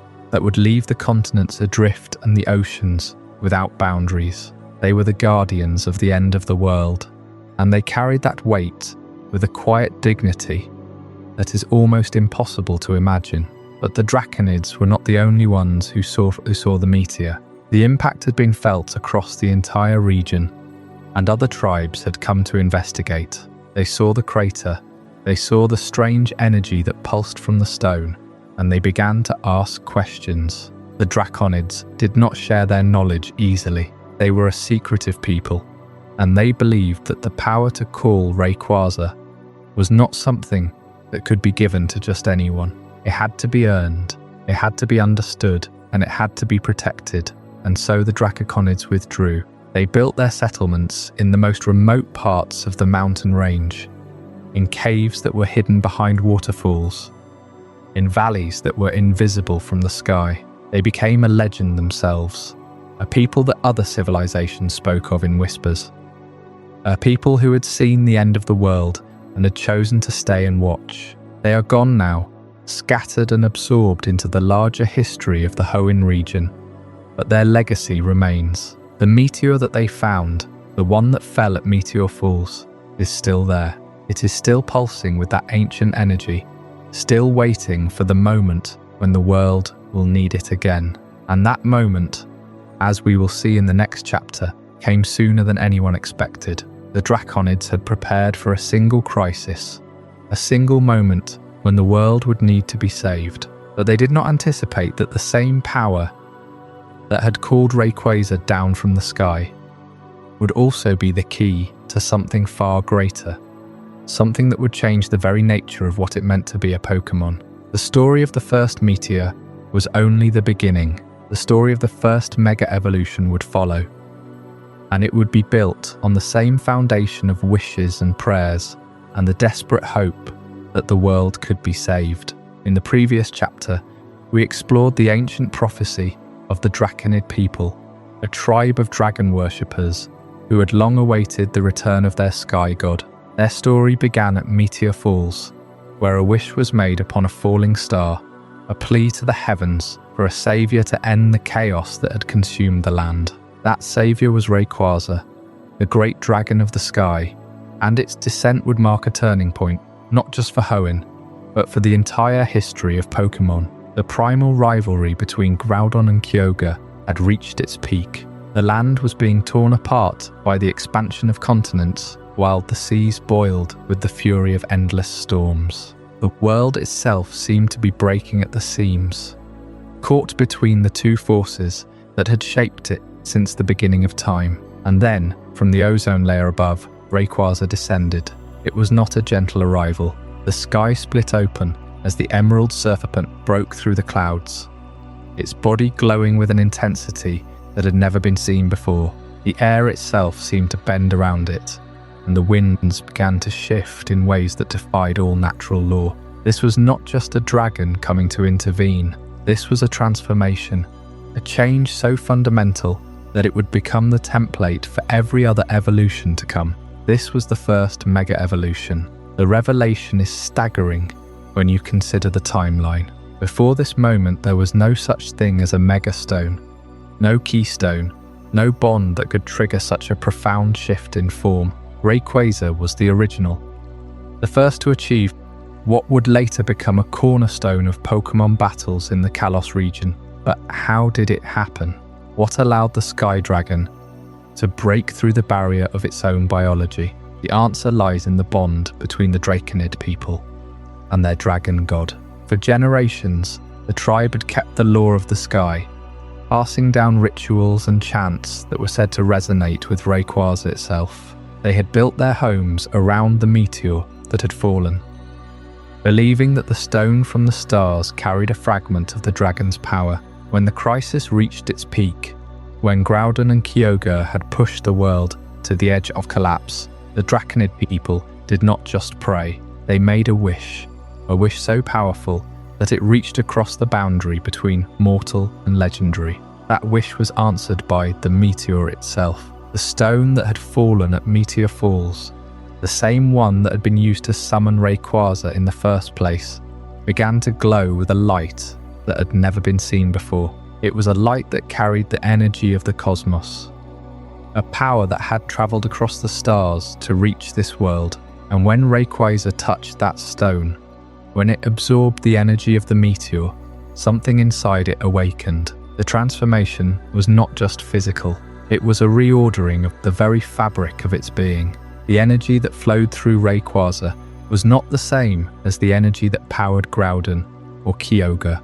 It was something older, something that had existed before the continents had risen, or the seas had formed. It was the energy of the sky itself, the power of the atmosphere that had always been there, but had never been tapped. This is where the Delta Stream comes into play. The Delta Stream is not just a weather pattern, it is a force of nature that Rayquaza can summon, a wind so powerful that it can nullify the extremes of the elements. When the Sky Dragon descended to stop the primal clash, it did not just fight, it created a barrier, a field of air that made the fire of Groudon and the water of Kyogre useless. The Delta Stream is the ultimate expression of Rayquaza's control over the sky, a power that allows it to stand above the other two titans and declare that the world will not be torn apart. The mechanics of this ability are fascinating. The Delta Stream does not just blow away the clouds or calm the waves. It changes the very nature of the weather, making it impossible for any other force to create extremes. In the presence of the Delta Stream, the sky becomes a neutral ground, a place where the elements cannot fight. This is why Rayquaza is the only Pokémon that can truly stop the primal clash, because it has the power to create a world where the conflict itself is impossible. But the transformation was not just about power, it was about trust. The Draconid people had not just summoned a weapon, they had called upon a friend, a being that had watched over them for generations. When Rayquaza descended, it did not come as a conqueror, it came as a protector, a guardian that had been waiting for the right moment to reveal its true form. The bond between the Draconids and their dragon god is the key to understanding this entire story. They did not force Rayquaza to change. They did not use the meteor to control it. They made a wish and the sky god answered. That wish was the catalyst, the spark that ignited the transformation. And in that moment, Rayquaza became something more than just a legendary Pokémon. It became the first to achieve Mega Evolution, the template for every other transformation that would follow. The implications of this are staggering.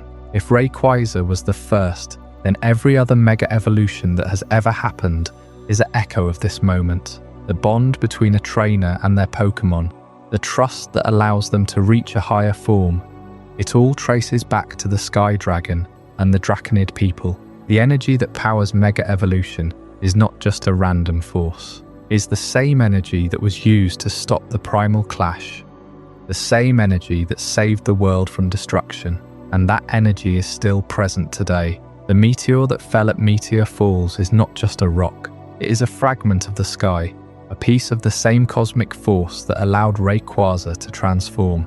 The Draconid people have kept that meteor for generations, and it is still there, waiting for the next time the world needs a savior. The story of the first Mega Evolution is not just a legend, it is a warning. It is a reminder that the bond between humans and Pokémon is not just about battles or competitions. It is about trust, about the willingness to reach out and ask for help when the world is falling apart. Rayquaza did not have to descend. It could have stayed in the ozone layer, watching as the world tore itself apart. But it chose to answer the call, because the Draconid people had proven that they were worthy of that trust. And that trust is what will carry us into the next chapter of this story. The impact that created Sootopolis City was not just a meteor. It was a message, a sign that the world was ready for something new. The crater that would become the City of the Sky was not just a hole in the ground. It was a place where the bond between humans and Pokémon could be tested, where the legacy of the first Mega Evolution could be continued. But that is a story for another time. For now, we leave the Sky Dragon in its place, watching over the world from the ozone layer above. The Delta Stream is still there, a constant reminder that the elements can be balanced, that the extremes can be nullified. And the first Mega Evolution is still a mystery, a secret that the Draconid people have kept for generations. The next chapter will take us to the heart of that mystery, to the city that was born from the impact of a falling star. The Sootopolis Impact is not just a story about a meteor. It is a story about the end of one era and the beginning of another. A story that will change everything we thought we knew about the bond between humans and Pokémon. The story so far has taken us from the creation of the universe itself, through the rise of ancient civilizations, and into the heart of a war that reshaped the world with its grief. We have followed the legend of the Primal Titans, Groudon and Kyogre, as they carved the very land and sea, and we have witnessed the first intervention of the Sky Guardian, Rayquaza, who descended to end their eternal clash. That moment, the first Mega Evolution, was a turning point in the history of Hoenn, a single act of divine power that restored balance. But the story of that balance, and of the forces that threaten it, was not yet complete. For the legend of the Draconid people and their summoning of Rayquaza speaks of a great meteor, a celestial body that fell from the heavens and created the caverns of Meteor Falls. That was the first great impact. But the lore of Hoenn holds a memory of a second, a strike that was not a warning, but a consequence. This second meteor did not fall to be caught or studied. It fell to change the world forever. It came from the same celestial stream, perhaps a fragment of the same cosmic body that had first brought the primal energy to the planet. It was a massive chunk of rock and ancient crystallized energy, and it did not simply crash into the land, it crashed into the sea. The impact was so immense, so cataclysmic, that it did not just create a splash or a wave, it created a void. The sheer force of the collision vaporized the water, displaced the seabed, and punched a hole in the very crust of the planet. The result was a perfect circular crater, a hollowed-out bowl in the middle of the ocean, a wound in the world that was immediately filled with the surrounding sea. And in that moment, the landscape of Hoenn was forever altered. The crater was not a dead thing. It was a shell, a basin of stone and water that over the ages would become a sanctuary. The people who would later come to this place, the ones who would build within the hollowed-out shell of the impact site, would call it Sootopolis. The city was not built on the land. It was built within the crater, a ring of civilization that rose from the very edge of the impact, looking inward at the calm, protected waters at its center. It was a city born from a wound, a testament to the resilience of life that can grow even in the shadow of a world-shattering event. But the meteor did not just leave a hole, it left a legacy. The impact itself was a release of energy so profound that it did not simply dissipate into the earth and sea. It lingered. It seeped into the very rock of the planet, into the magma chambers and the deep ocean trenches. This leftover energy, this raw primordial force, did not just lie dormant. It began to pulse. It began to whisper to the ancient powers that had been sleeping for eons. Deep beneath the surface, the slumbering forms of Groudon and Kyogre felt this pulse. It was not a call to battle. It was a call to wakefulness. The energy from the meteor, the same cosmic signature that had once empowered their primal forms, was a signal. It was a resonance that told them the world was ready for their return. The meteor's impact had not just created a city. It had reawakened the sleeping primal titans. The very force that had been used to create the land and the sea was now being used to stir them from their slumber, to reignite the ancient conflict that Rayquaza had once been forced to stop. This is where the connection becomes truly profound. The meteor that created Sootopolis was not just a rock, it was a core of something that the ancient Draconid people had once called the ultimate power. The meteor's core, the very heart of the stone that had fallen from the sky, was a repository of a unique form of energy. This energy, when exposed to the conditions of the planet, began to crystallize. It began to form into something that the people of the future would come to know as the Megastone. The meteor's core was the source. The impact that created Sootopolis did not just reshape the geography.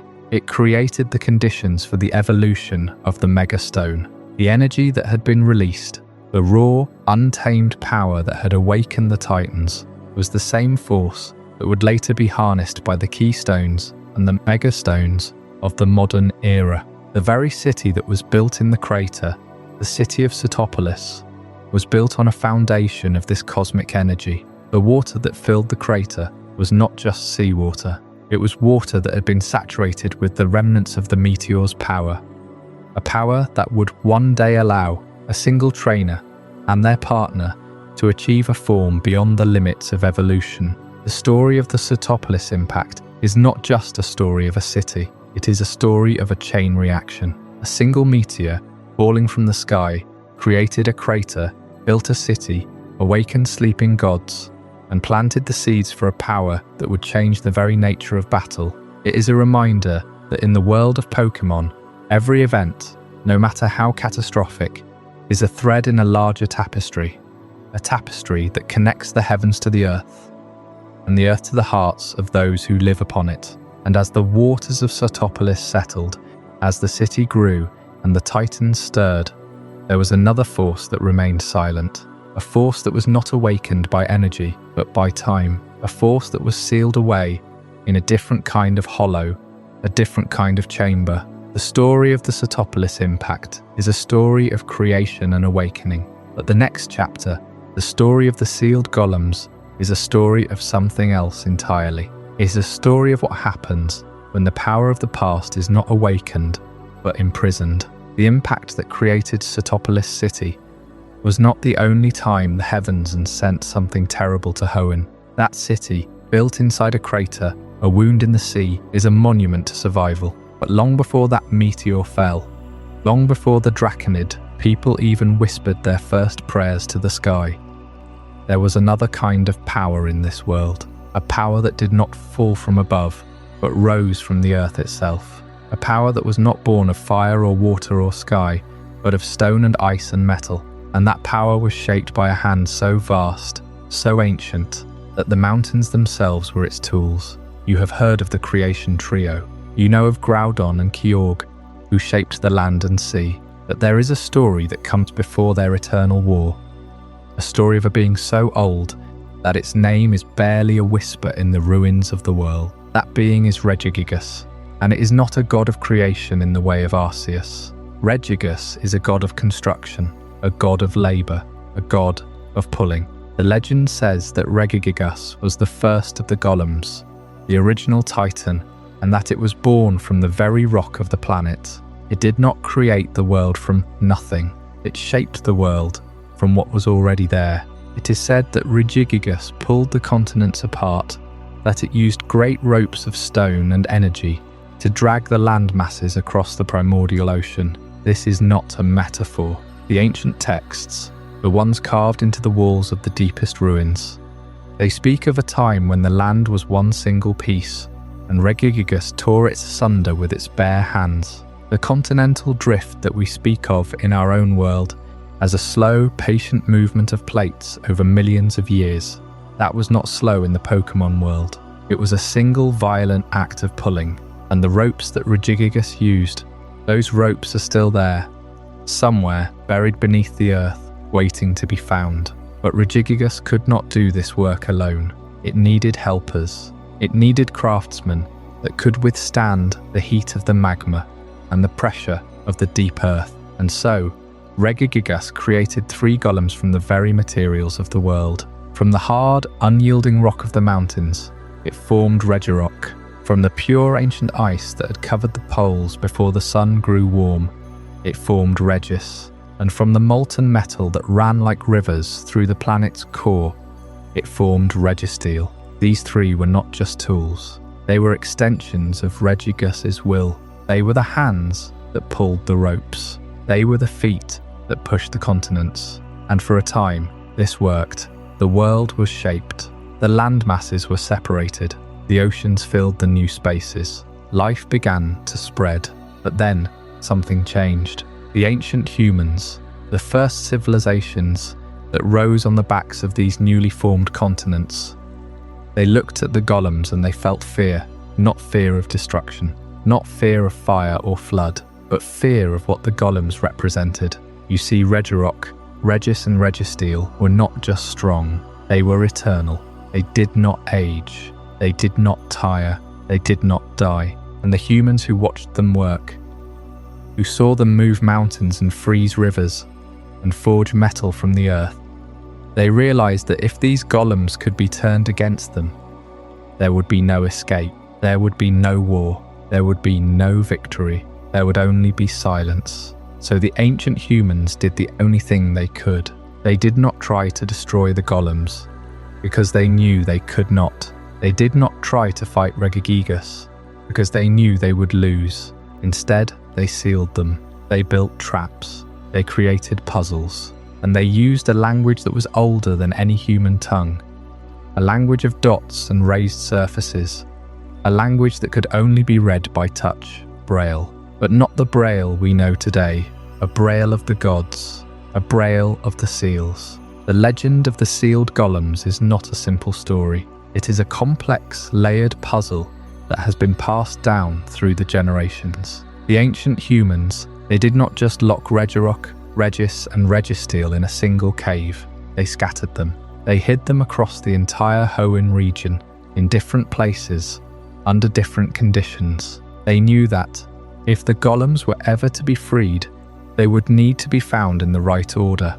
They would need to be summoned by the right hands. And they built the seals so that only the most dedicated, the most patient, the most observant would ever be able to open them. The first seal, the one that holds Regirock, is hidden in a desert, not a desert of sand, but a desert of stone. A place where the wind has carved the rock into shapes that look like faces, like bodies, like hands reaching up from the earth. And in the center of that desert, there is a cave. And in that cave, there is a wall of stone. And on that wall, there are dots, hundreds of dots, arranged in patterns that mean nothing to the casual eye. But to the one who knows the language, the one who has studied the ancient texts, the dots tell a story. They tell the story of how to wake the golem. The second seal, the one that holds Regis, is hidden in a frozen cavern, a place where the air is so cold that it burns the lungs, a place where the ice is so old that it has turned blue,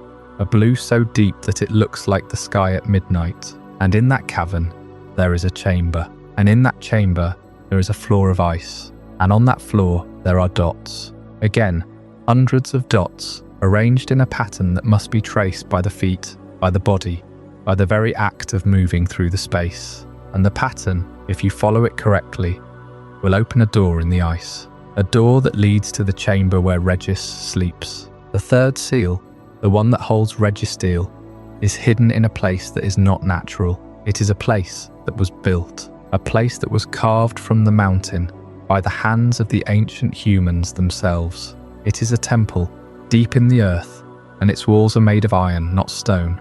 And on those iron walls there are no dots. There are only the echoes of the dots, the sound of them, because the seal for Registeel is not a seal of sight, it is a seal of sound. You must not touch the wall. You must not look at the wall. You must only listen. And when you hear the pattern, when you hear the rhythm of the ancient language, the iron will open and the golem will be revealed. But why? Why did the ancient humans go to such trouble? Why did they not just destroy the golems? Because they could not. Because the golems were not just creations. They were extensions of Regigigas. And Regigigas, the original titan, the one who pulled the continents, it was still out there. It was still sleeping. And the ancient humans knew that if they destroyed the golems, Regigigas would wake, and Regigigas would be angry. So they sealed them. They hid them. They made the puzzles so complex that no one would ever find them by accident. And they hoped that the golems would be forgotten. They hoped that the legend would fade. They hoped that the world would move on. But the world did not move on. The world is still here, and the golems are still sleeping, and the seals are still waiting. And the puzzles, the Braille puzzles, they are still there, carved into the stone, waiting for someone to read them. And that is the story of the Sealed Golems. That is the story of Regirock, Regis, and Registeel. That is the story of why the ancient humans feared them, not because they were strong, but because they were eternal, and because they were not alone. Because somewhere, deep beneath the earth, in a place that has never been touched by light, Regigigas is still sleeping, and it is still holding the ropes, and it is still waiting for the moment when it will be called upon to pull again. And that is a story for another time. That is the story of the Abyssal Secrets, the secrets that lie beneath the sea, beneath the earth, beneath the very foundations of the world, the secrets that are waiting to be found. The sealed golems of ancient legend were not the only remnants of a forgotten age hidden beneath the earth and sea. While Regigigas and its creations were locked away by primitive hands, another mystery lay dormant in the depths of the ocean, waiting to be rediscovered. It would take modern technology and the persistence of a few brave explorers to finally bring the truth to light. The abyssal ruins rest on the ocean floor, far below the waters off the coast of the Unova region. For centuries, they were nothing more than a sailor's tale, a whispered story about a ghostly city that could be glimpsed during storms, its towers barely visible through the murky depths. But when a deep-sea expedition finally reached the site, they found something far more real than any myth, an entire complex of stone structures sprawling across the seabed, covered in coral and silt. The architecture was unlike anything found elsewhere in Unova. It was older, far older, a civilization that had thrived and then vanished, without a trace from the surface world. What the researchers discovered inside those submerged halls would rewrite the history of the region. The walls were covered in inscriptions, a script that had never been seen before. It was a language of symbols and lines, carved with precision that defied the age of the stone. Deciphering them became the work of a generation. Slowly the words began to speak. They were the words of a single individual, a ruler who referred to himself only as the king, and his message was one of immense pride, deep sorrow, and a warning. The king spoke of his realm with a grandeur that seemed almost impossible. He described a prosperous kingdom, one that spanned what is now the entire Unova region.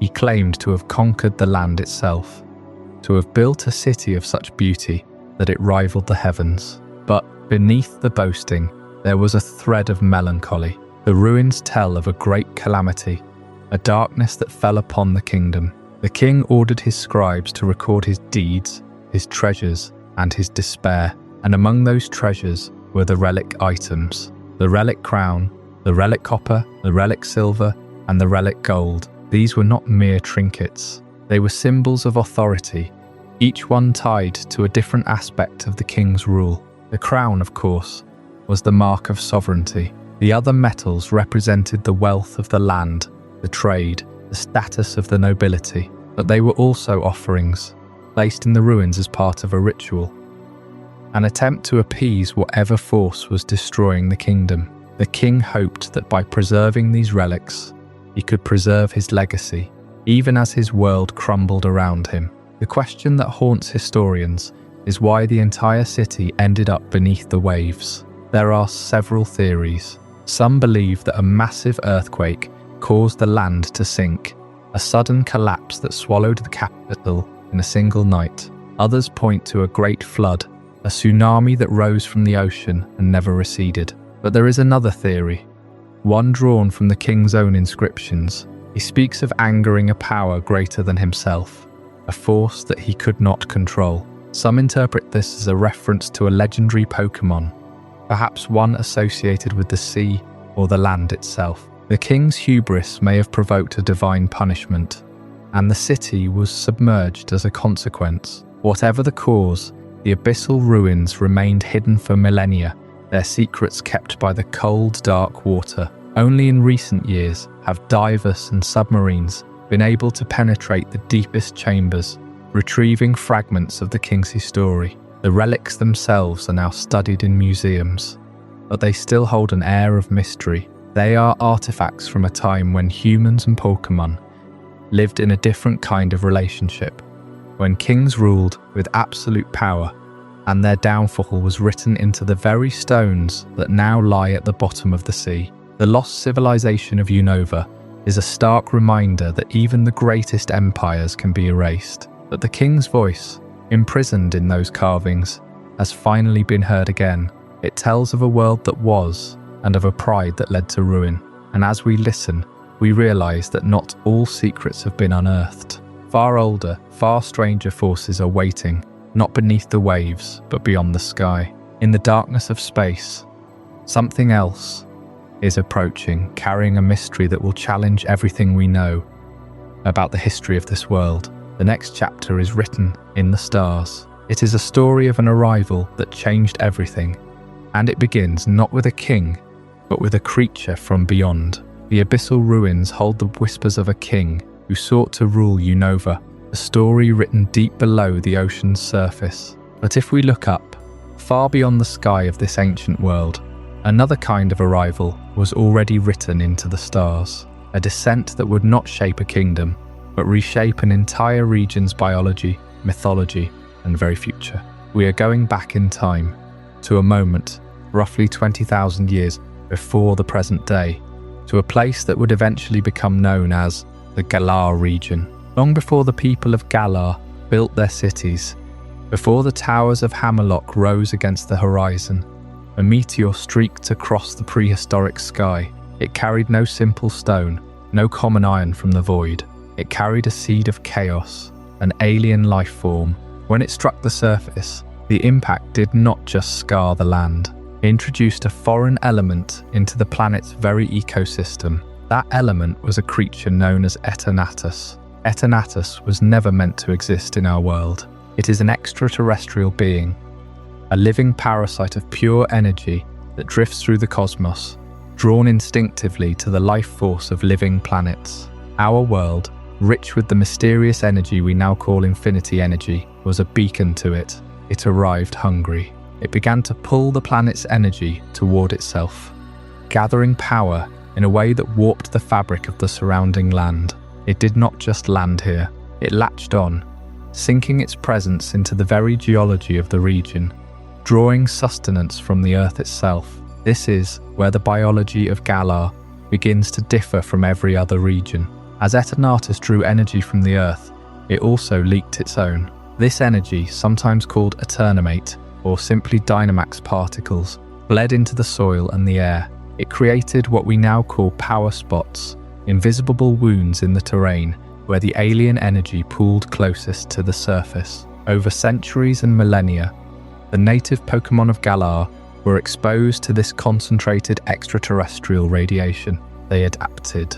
They evolved a new capability, a cellular reaction to the Eternatus energy that allowed them to grow to immense, towering proportions. The phenomenon we call Dynamax is, in its very origin, a direct biological response to an ancient contamination. The region itself had been fundamentally altered by an invader from beyond the stars. The ancient kings of the land, whose names are now lost to the records we have, could not ignore this looming threat. The creature, seen as a dark dragon swirling in a storm of corrupted light, was draining the world. Life began to wither under its influence. The kings and their people, the earliest heroes of Galar, took up arms. They did not understand the cosmic nature of their enemy. They saw a storm, a dragon of pure darkness. They gathered the legendary tools of their time and waged a war that defined the very concept of a legendary conflict. The battle tore the land. Mountains were reshaped. It was a primal struggle for survival, not for glory. And in that struggle, they managed to push Eternatus back. They sealed it deep within the earth, in a chamber that would later become the core of the Hammerlock Vault. It was a containment, a burial, a prison, not a death. The creature slumbered, but its hunger did not fade. It waited. Its energy still seeps up through the soil, feeding the power spots, sinking its alien roots into the heart of Galar. That first seal, that first great clash, was only the prologue for a catastrophe that would bear a specific name in later history. The seal was never permanent. The creature would eventually stir, and that event would become known as the Darkest Day, the moment the old prison broke, and the entire world had to face the true alien heart of Galar's power. 20,000 years ago, a meteor pierced the sky over the ancient region of Galar. On that rock from the void, an entity arrived. It did not walk the land immediately. It slept buried deep within the earth, waiting. Its name was Eternatus, and it was not a Pokémon in the way Galar understood the word. It was a wound in reality, conduit for an endless, ravenous energy that could not be fully contained within a physical form. For millennia, it slumbered, nestled in the bedrock, and the land grew over it. But the energy inside it did not rest. It leaked silently into the world. It soaked into the soil, seeped into the stone, and pooled in the hidden places of the region. These became the power spots, places where the veil between the ordinary world and Eternatus's infinite well of power was thin. The people of ancient Galar built their settlements around these places, drawn by a strange magnetism they could not explain. They did not know they were sitting on a sleeping dragon. They did not know that soon the dragon would wake. When Eternatus finally stirred, it did not rise alone. It rose with a purpose that was not malice, but pure biological hunger. It was a parasite that had found its perfect host. And that host was the entire planet. Eternatus began to draw the life force of Galar into itself. It pulled the energy up from the power spots. It pulled the energy from the air, from the water, from every living thing. The sky turned black. A violent purple storm erupted over the region. A storm made of pure concentrated Dynamax energy. History would remember this as the Darkest Day. And then, the energy found the Pokémon. Every creature that was caught in the wave of power began to warp and swell. They grew to colossal sizes, their forms twisted and amplified by the uncontrolled infusion of this alien energy. These were the first Dynamax Pokémon, and they were not a blessing. They were a catastrophe. They could not control their own strength. They tore through forests, flattened mountains, and their rampages brought Galar to the brink of total collapse. It was in this chaos that two beings emerged from the storm. They were not the source of the power, but its mirror and its opposite. A great wolf with a blade in its mouth, cutting through the energy. A great wolf with a shield, bearing the brunt of the assault. Their names are remembered now as Zacian and Zamazenta. They were not simply strong, they were right. They were the force of nature itself, fighting back against an invader that had no natural place in this world. They fought Eternatus. It was a battle that shook the very foundations of the region. The clashing of their steel and the alien stars of Eternatus's core flared across the darkened sky. They did not destroy Eternatus. They could not. It was a being of pure energy, and energy cannot be unmade, only transformed. Instead, they drained its power. They forced Eternatus back, siphoning the vast ocean of Dynamax energy it had gathered and scattering it across the land. When the storm cleared, the Darkest Day was over, but the memory of it was too dangerous, too terrifying to preserve. The truth of what had happened, the alien coming, the world almost ending, was intentionally hidden. The rulers of the time, the ancient kings of Galar, worked to suppress the memory. They turned the story into a legend. They made Zacian and Zamazenta into heroes of a distant, vague fairy tale. The truth of Eternatus was erased from history, written over by a simpler story of a good hero and an evil monster.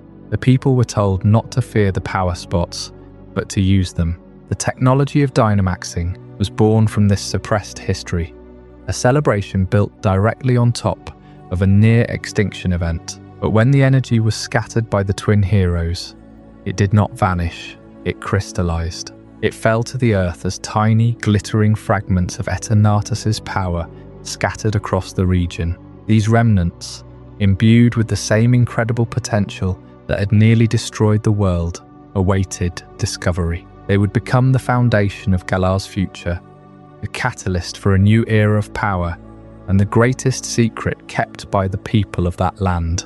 Those pieces of the dragon had a name we will explore next as we trace the journey of the Wishing Stars. I hope you're as amazed by this as I am. If you want to stay updated on more content like this, make sure to subscribe and join our community of curious minds. Trust me, what's coming next will challenge everything you thought you knew. When the darkest day finally ended and the ancient dragon Eternatus was sealed deep beneath Hammerlock, the Galar region was left forever changed. The event itself was a terrifying glimpse into the true power of that creature, but the aftermath would quietly and permanently alter the very fabric of the land. Eternatus's immense form, a body composed of an alien energy our world could barely contain, had ruptured. As the legendary heroes managed to contain Eternatus, the dragon's physical form shattered into thousands of fragments. These scattered across the Galar region, carried by the storm and the chaos. They were not simply scales or dead chunks of a meteorite. They were living shards of a creature from the void, imbued with a fraction of its terrifying potential. In the centuries that followed, the people of Galar would find these strange glowing crystals in fields and forests. They had fallen from the sky during the Great Storm. The people called them Wishing Stars. Children would pick them up and whisper their hopes into the crystals, unaware of the cosmic horror that shared their name. But these Wishing Stars did something that ordinary stones could not. They pulsed. They breathed with a faint, almost living energy, and slowly, over the years, they began to sink into the earth. As each Wishing Star burrowed deep into the bedrock of Galar, they created a permanent network of conduits through which Eternatus's lingering energy could flow. These points of concentrated power became known as power spots. They are not merely places where energy collects.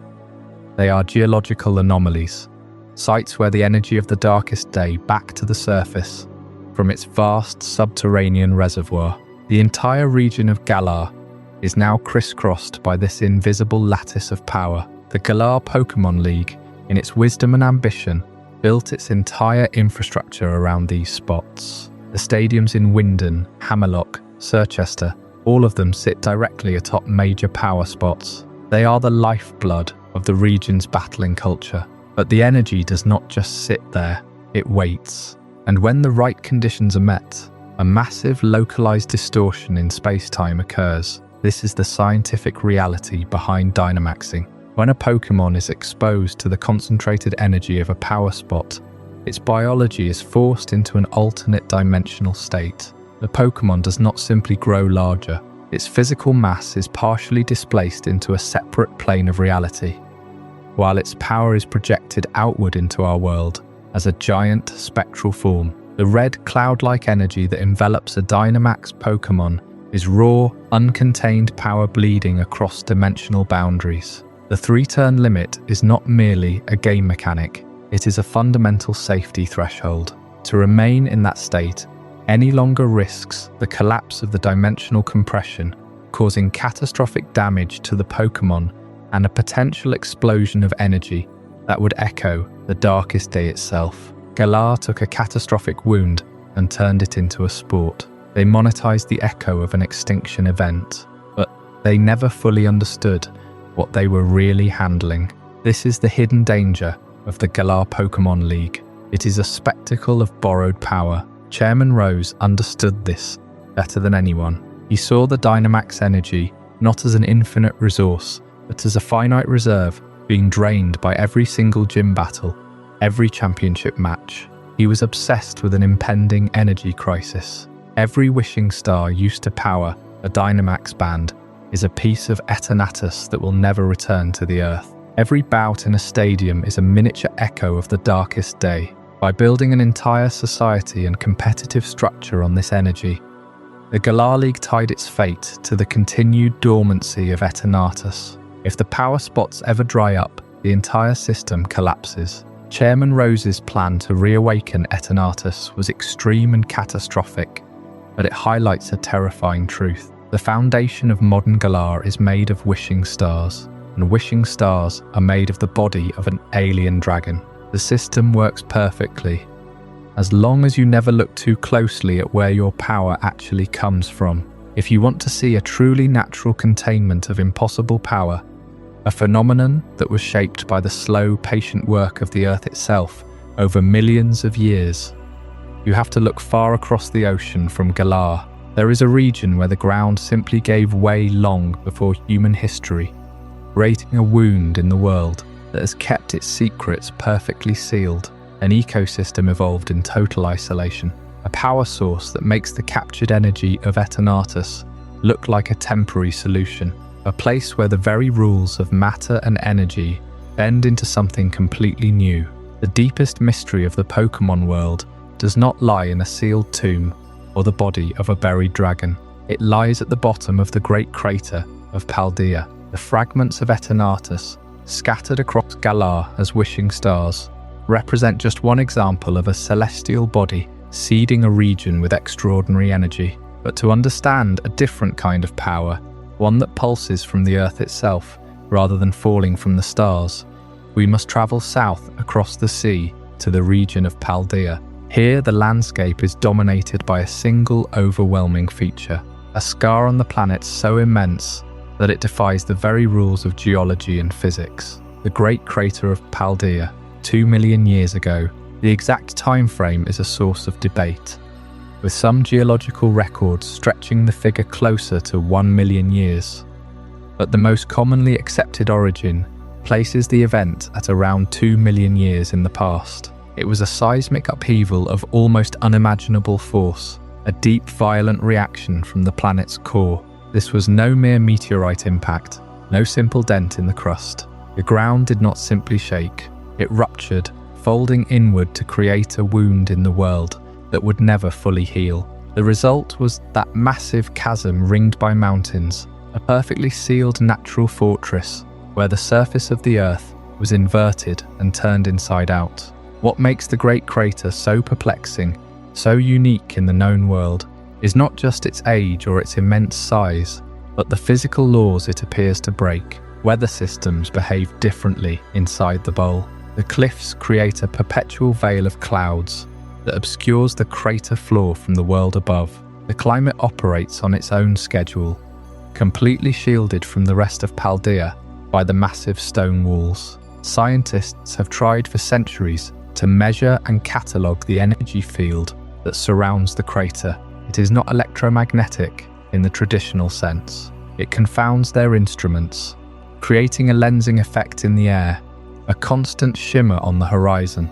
Gravity itself feels uneven on the descent, as if the planet simply forgot its own rules at this specific point. The deeper you go, the thicker the air becomes, saturated with a strange, potent energy that crystallizes into physical form around anything that lingers too long. It is a place that operates on its own rules, a completely sealed biome where standard physics takes a backseat to something far more ancient and mysterious. This isolation is the key to the incredible biodiversity locked within the crater walls. For millions of years, the sheer cliffs acted as an impassable barrier. Life on the outside evolved one way, adapting to changing climates and competing species, constantly turning over. But inside the crater, life took a radically different path. Shielded from the outside world, the flora and fauna of Area Zero developed in a strange symbiotic relationship with the land's unique energy. Pokémon grew larger, more aggressive, more connected to the crystals that lined the caverns. The ecosystem became a living fossil, a time capsule of a world that existed long before modern Paldea was ever settled. Expedition logs from the ancient Paldean Empire speak of strange creatures, massive titans, and the entrancing power of the Herba Mystica, a plant so potent it could grant immense strength and alter a Pokémon's biology in permanent ways. This hidden world was a treasure trove of the ancient and the unknown, sealed off from time itself. It was not until roughly 200 years ago that an explorer named Heath, leading one of the last expeditions funded by the fading empire, managed to reach the absolute bottom of the crater and document what lay truly beneath. He discovered the underdepths. Here, in the lowest reaches of the crater, far from the sunlight filtering down from above, the glowing crystals were no longer a strange anomaly or a rare curiosity. They became the dominant feature of the entire landscape. They pulsed with a steady rhythmic light, forming massive caverns of vibrant, shifting color that stretched for miles. These were not just geological formations. They were reservoirs of pure energy, the very heart of the terastal phenomenon that defines the region. Heath's journals describe a descent into a world of perpetual twilight. The further down they went, the brighter the crystals became. The walls provided their own light, a cold ethereal luminescence that revealed the skeletons of massive creatures, long extinct, and the tracks of things still living in the absolute black. The air was thick with spores and the scent of ozone, a place where the boundary between rock and life blurred completely. Heath's accounts, originally dismissed as fantasy or exaggeration by the academic world, spoke of a profound energy source sleeping beneath the surface, creature or force at the very core of this crystallized power. Heath had stumbled upon the engine of Paldea itself. The crystals, the terastal phenomenon, the entire unique character of the crater. None of it is a coincidence. It all flows from a single central source, a connection between the land and a Pokémon, so deeply integrated into the planet's crust that it had become indistinguishable from the geology itself over the ages. For decades, the crystals were studied for their practical uses, their ability to power technology and strengthen Pokémon in battle, but the question of their true origin remained unanswered. The answer lay deeper than anyone had dared to look, buried under layers of myth and solid rock, waiting to be stirred from its slumber. We are now standing on the precipice of that discovery. The true power of Paldea does not originate from the wishing stars that fell on Galar, or the meteor that gave rise to the darkest day. It comes from a living heart beating within the crystal depths of Area Zero. The next phase of our descent takes us to the source of the glow itself, to confront the true nature of the entity that makes Paldea shine. We must ask, what is the Terastal Heart? The great crater of Paldea is not merely a wound in the earth, it is a doorway. And what lies beyond that doorway, in the deepest shadows of Area Zero, is something that defies the very laws that govern the rest of the Pokémon world. For 2 million years, the crater has sat, silent monument to a cataclysm so ancient that no human could have witnessed it. But the story of what lives at the bottom of that chasm is only now being understood. At the heart of the terastal phenomenon, buried beneath the crystal formations that glitter like frozen stars, there is a creature. It is not a Pokémon in the way we understand most of them. It is something older, something more fundamental to the structure of reality itself. Its name is Terapagos, and it is the source of the energy that has transformed the Paldea region into a place where time and type become fluid concepts. Terapagos is a creature of immense and ancient power. Its shell is not a simple protective covering. It is a living repository, a storehouse for the very essence of every single Pokémon type that exists. Within the crystalline structure of its body, the energy of fire and water, of grass and electric, of psychic and dark, of every known and unknown type, is held in a state of perfect balance. It does not simply contain this energy, it radiates it, sending out waves of pure type energy into the world around it. This is the secret of the Terastal phenomenon.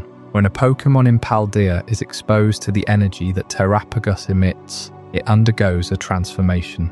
Its body becomes encased in a shimmering, crystalline shell. Its type can shift, change, and adapt in ways that are impossible anywhere else in the world. The Terastal energy is not a passive force. It is alive, in a sense that we are only beginning to grasp. The crystals that grow throughout Paldea, the ones that pulse with an inner light and seem to hum with a frequency that is almost musical, are not just geological formations. They are the physical manifestation of Terapagos power seeping up through the earth, through the very rock that was shattered by the ancient impact that created the crater. They are the heartbeat of a sleeping giant, and this is where the story becomes truly strange. The energy that Terapagos produces does not simply affect the physical form of a Pokémon, it affects the very flow of time itself. There are places within Area Zero, deep in the underdepths, where the light of the sun has never reached, where time does not move in a straight line. It pools, it eddies, it flows in circles. The crystals there are not just storing type energy, they are storing moments, fragments of the past, echoes of events that have not yet happened. This is the connection that the researchers of Paldea have been struggling to understand. The Terastal energy is not a natural phenomenon in the way that gravity or magnetism are natural. It is a sentient force. It has a will. It has a purpose. And that purpose is tied to Terapagos itself. The creature sleeps, deep in the heart of Area Zero. It has been sleeping for millions of years. Since before the first Pokémon walked the land. Since before the first humans looked up at the stars. But its dreams are not quiet. They are the source of the Terastal energy that washes over Paldea. Every time a Pokémon in the region undergoes a Terastal transformation, it is not simply gaining power. It is touching the mind of Terapagos. It is sharing a fragment of the creature's dream.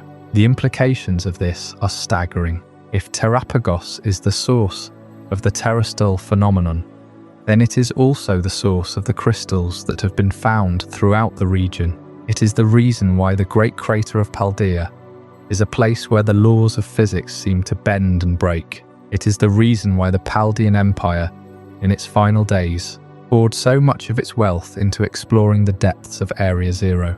They were not just looking for treasure. They were looking for the heart of the world, and they found it. But they did not understand what they had found. The Empire collapsed, not because of war or famine, but because the truth of what lay at the bottom of the crater was too much for them to bear. The energy they tried to harness, the power they tried to control, was not a resource. It was a living thing, and it did not want to be used. The story of the Paldean Imperial collapse is the story of a civilization that reached too far, that touched something it could not comprehend, and that was consumed by the very power it sought to command. It is a warning, written in crystal and stone, that some secrets are not meant to be uncovered, but the Terastal Heart still beats, and as long as it does, the energy of every type will continue to flow through the veins of Paldea, waiting for the moment when it is needed again. Terapagos slumbers at the heart of Area Zero, its shell a prism that radiates the energy of every known type.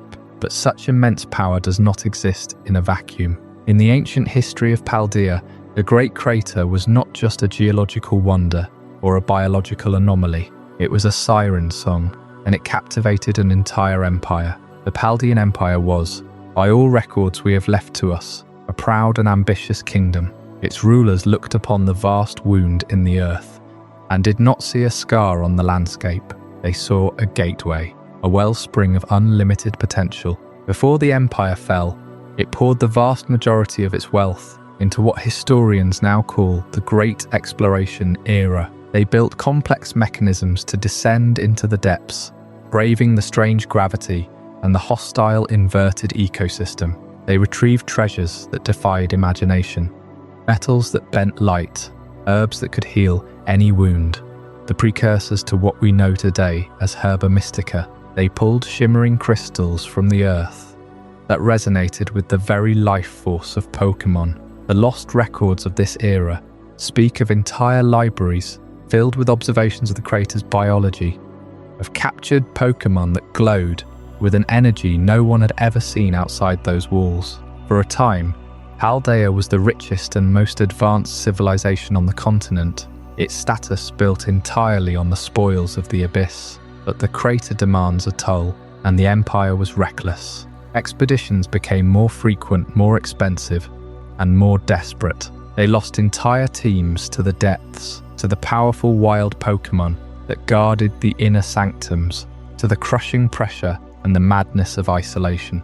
They found warning signs, preserved in crumbling stone and fading script deep within the lower strata. The ancient texts spoke of a great restraint, of a power that must not be provoked, of a heart that was not meant to be mined. The Empire ignored these warnings, driven by greed and a desperate need to maintain its status among rival kingdoms. The financial burden of funding these endless, perilous journeys began to crack the very foundations of the state. The treasury emptied. The people grew restless under the weight of taxation for a whole that only swallowed. The Empire had, in its hubris, staked its entire existence on conquering a place that was never meant to be conquered. The collapse was not dramatic in the way of an invasion or a plague. It was a slow starvation. The Paldean Empire faded, stretched thin by the impossible logistics of plumbing the deepest mystery in the known world. The government could no longer fund its great projects. The lost records of the great exploration era were sealed, forgotten, or simply scattered to the winds as the centralized power structure crumbled. The crater swallowed the Empire's legacy, leaving behind only ruins, fragmented myths, and a deep cultural memory of a tragedy born from ambition. But the secret of Area Zero did not die with the Empire. It lay dormant, waiting. The stories of the wonders and the horrors within became legend, whispered by shepherds and scholars. The exact nature of what the Paldeans discovered, the true purpose of Terapagos, and the full extent of the energy that bankrupted a civilization, these remained hidden beneath the crystal floor. It would take another explorer, centuries later, a man with no empire behind him, but a will of iron and a single leather-bound journal. It would take the mind of a man named Heath. That story, the chronicle of the 200-year-old expedition that redefined our understanding of the Abyss, the journey that nearly uncovered everything the Paldeans lost, is the next thread we must pull. The previous chapter closed with the fall of the Paldean Empire, a civilization that poured its wealth and ambition into the depths of the great crater, only to collapse under the weight of its own obsession.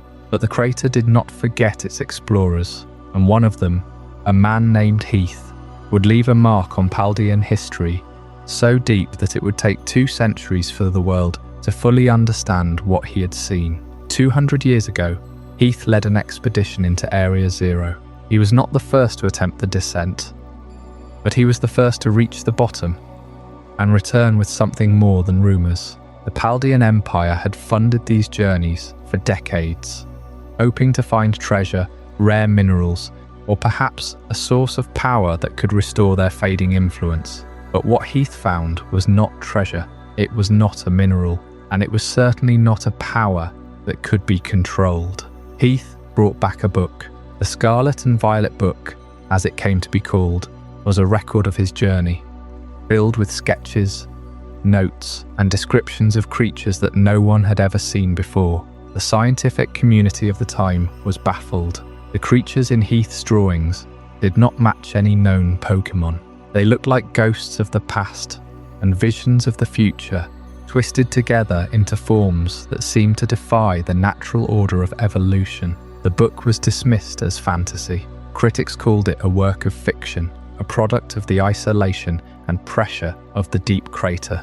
They said Heath imagined these creatures, that his mind had been fractured by the strange energy that permeated the lowest layers of Area Zero. But Heath insisted until his final days that what he had seen was real.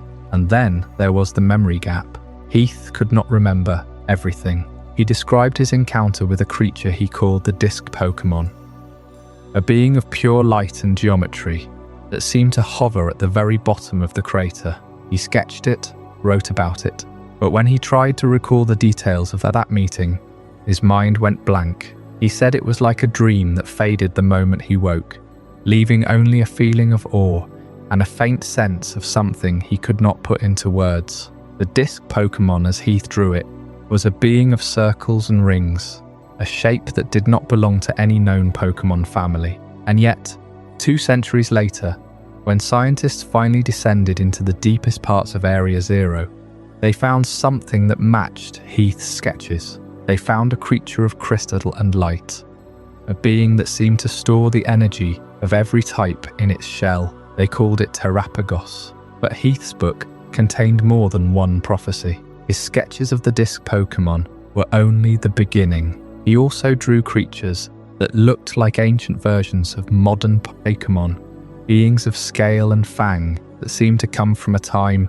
before the world was fully formed. And he drew creatures that looked like they belonged to a future that had not yet arrived, beings of metal and light that seemed to have evolved beyond the need for flesh. The scientific community now calls these the Paradox Pokémon, and the most unsettling part of the entire story is this. Heath drew them 200 years before anyone ever saw them. He predicted their arrival, their form, their very existence, in a book that was dismissed as fantasy. The question that haunts the Paldean archives is not whether Heath was telling the truth. The question is how he could have known. The next chapter, The Titan Evolution, will explore what happened when those ancient and future forms finally began to emerge from the crater, and what it means for the balance of the entire world. We left off with Heath, the explorer who descended into Area Zero 200 years ago, and the strange book he left behind. That book, the Scarlet or Violet volume, depending on which version of the story you follow, was dismissed as fantasy for generations. But now we know it was more accurate than anyone could have guessed, because deep in that crater, at the very bottom of the world, something was growing, something that would change the course of Paldean history forever. Let me take you back to the beginning. The great crater of Paldea formed around 2 million years ago, a massive collapse that punched a hole in the earth and created a unique ecosystem. Inside that crater, the soil was different, the air was different, and the plants that grew there were unlike anything else on the surface. These were the Herba Mystica, mysterious herbs hidden in the deepest caverns of Area Zero, where the light barely reached and the pressure was immense. They didn't just grow in that environment, they thrived because of it. Now here is where the story gets strange. The Herba Mystica were not just plants, they were living batteries, absorbing and storing the Terastal energy that radiated from the crystal at the heart of the crater. That energy, the same force that powers Terapagos and the Terastal phenomenon itself, seeped into the herbs and transformed them. They became concentrated sources of power, each one holding a specific type of energy. The sweet herb, the salty herb, the spicy herb, the sour herb, the bitter herb. Each one corresponded to a different aspect of the Terastal spectrum, and each one had the ability to unlock something hidden inside a Pokémon. The first Pokémon to find these herbs were probably small, curious creatures that wandered too deep into the crater and stumbled upon the glowing plants. They ate them, not knowing what they were consuming. And then something incredible happened. The herbs didn't just nourish them, they triggered a response, a biological reaction that caused the Pokémon to grow, not just a little, but exponentially. Their bodies expanded, their muscles thickened, their bones strengthened. They became titans. This is the origin of the Titan Pokémon, massive, long-lived creatures that dwarfed their own species. The Great Tusk, the Iron Treads, the ones that Heath recorded in his book as mere legends, but they were real. They had consumed the Herba Mystica and been transformed by it. The herbs didn't just make them bigger, they made them nearly immortal. The Titans lived for centuries, wandering the deepest parts of Area Zero, never coming to the surface, never interacting with the world above. They were guardians of the crater, protectors of the herbs, and living evidence of the power hidden in that ancient chasm. But here is the secret that few people know. The Herba Mystica have a biological link to the restorative properties of Area Zero itself. The same energy that made the Titans grow also healed the land around them. The crater is a place of incredible regeneration. Plants that would take years to grow on the surface sprout in days. Wounds heal faster. The air itself seems to carry a healing quality. And that is because the Herba Mystica are not just plants. They are conduits. They connect the terrestrial energy to the living world, channeling it through their roots and leaves and into the soil. When a Pokémon eats one of these herbs, it doesn't just gain size. It gains access to that restorative power. It becomes part of the crater's ecosystem, tied to the same energy that keeps Area Zero alive. Now the two most important herbs, the ones that hold the key to this entire mystery, are the salty herb and the sweet herb. These two are special. They don't just make Pokémon bigger, they unlock something deeper.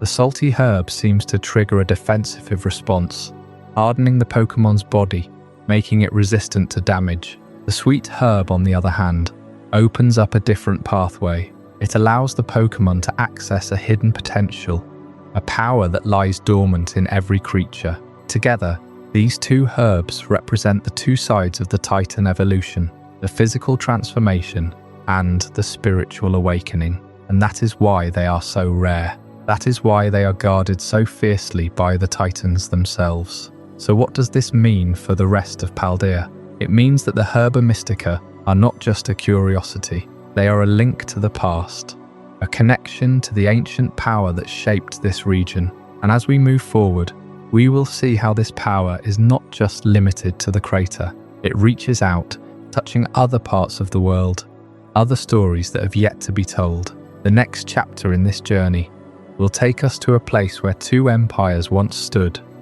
where the power of the herbs was not just a secret but a weapon. We will explore the Intertwined Sovereignty and how the fate of Paldea is bound to the choices made by those who came before. The previous chapter explored the origin of Herba Mystica and how it transformed ordinary Pokémon into the massive, long-lived Titans of Paldea. But that story, like so many others in this world, is only one thread in a much larger tapestry. To truly understand the relationship between humans and Pokémon, we have to look back further than any written record, further than any empire or kingdom. We have to look at a time when the line between ruler and ruled, between god and servant, was not just blurred but entirely non-existent. The history of the Pokémon world is not a simple story of progress.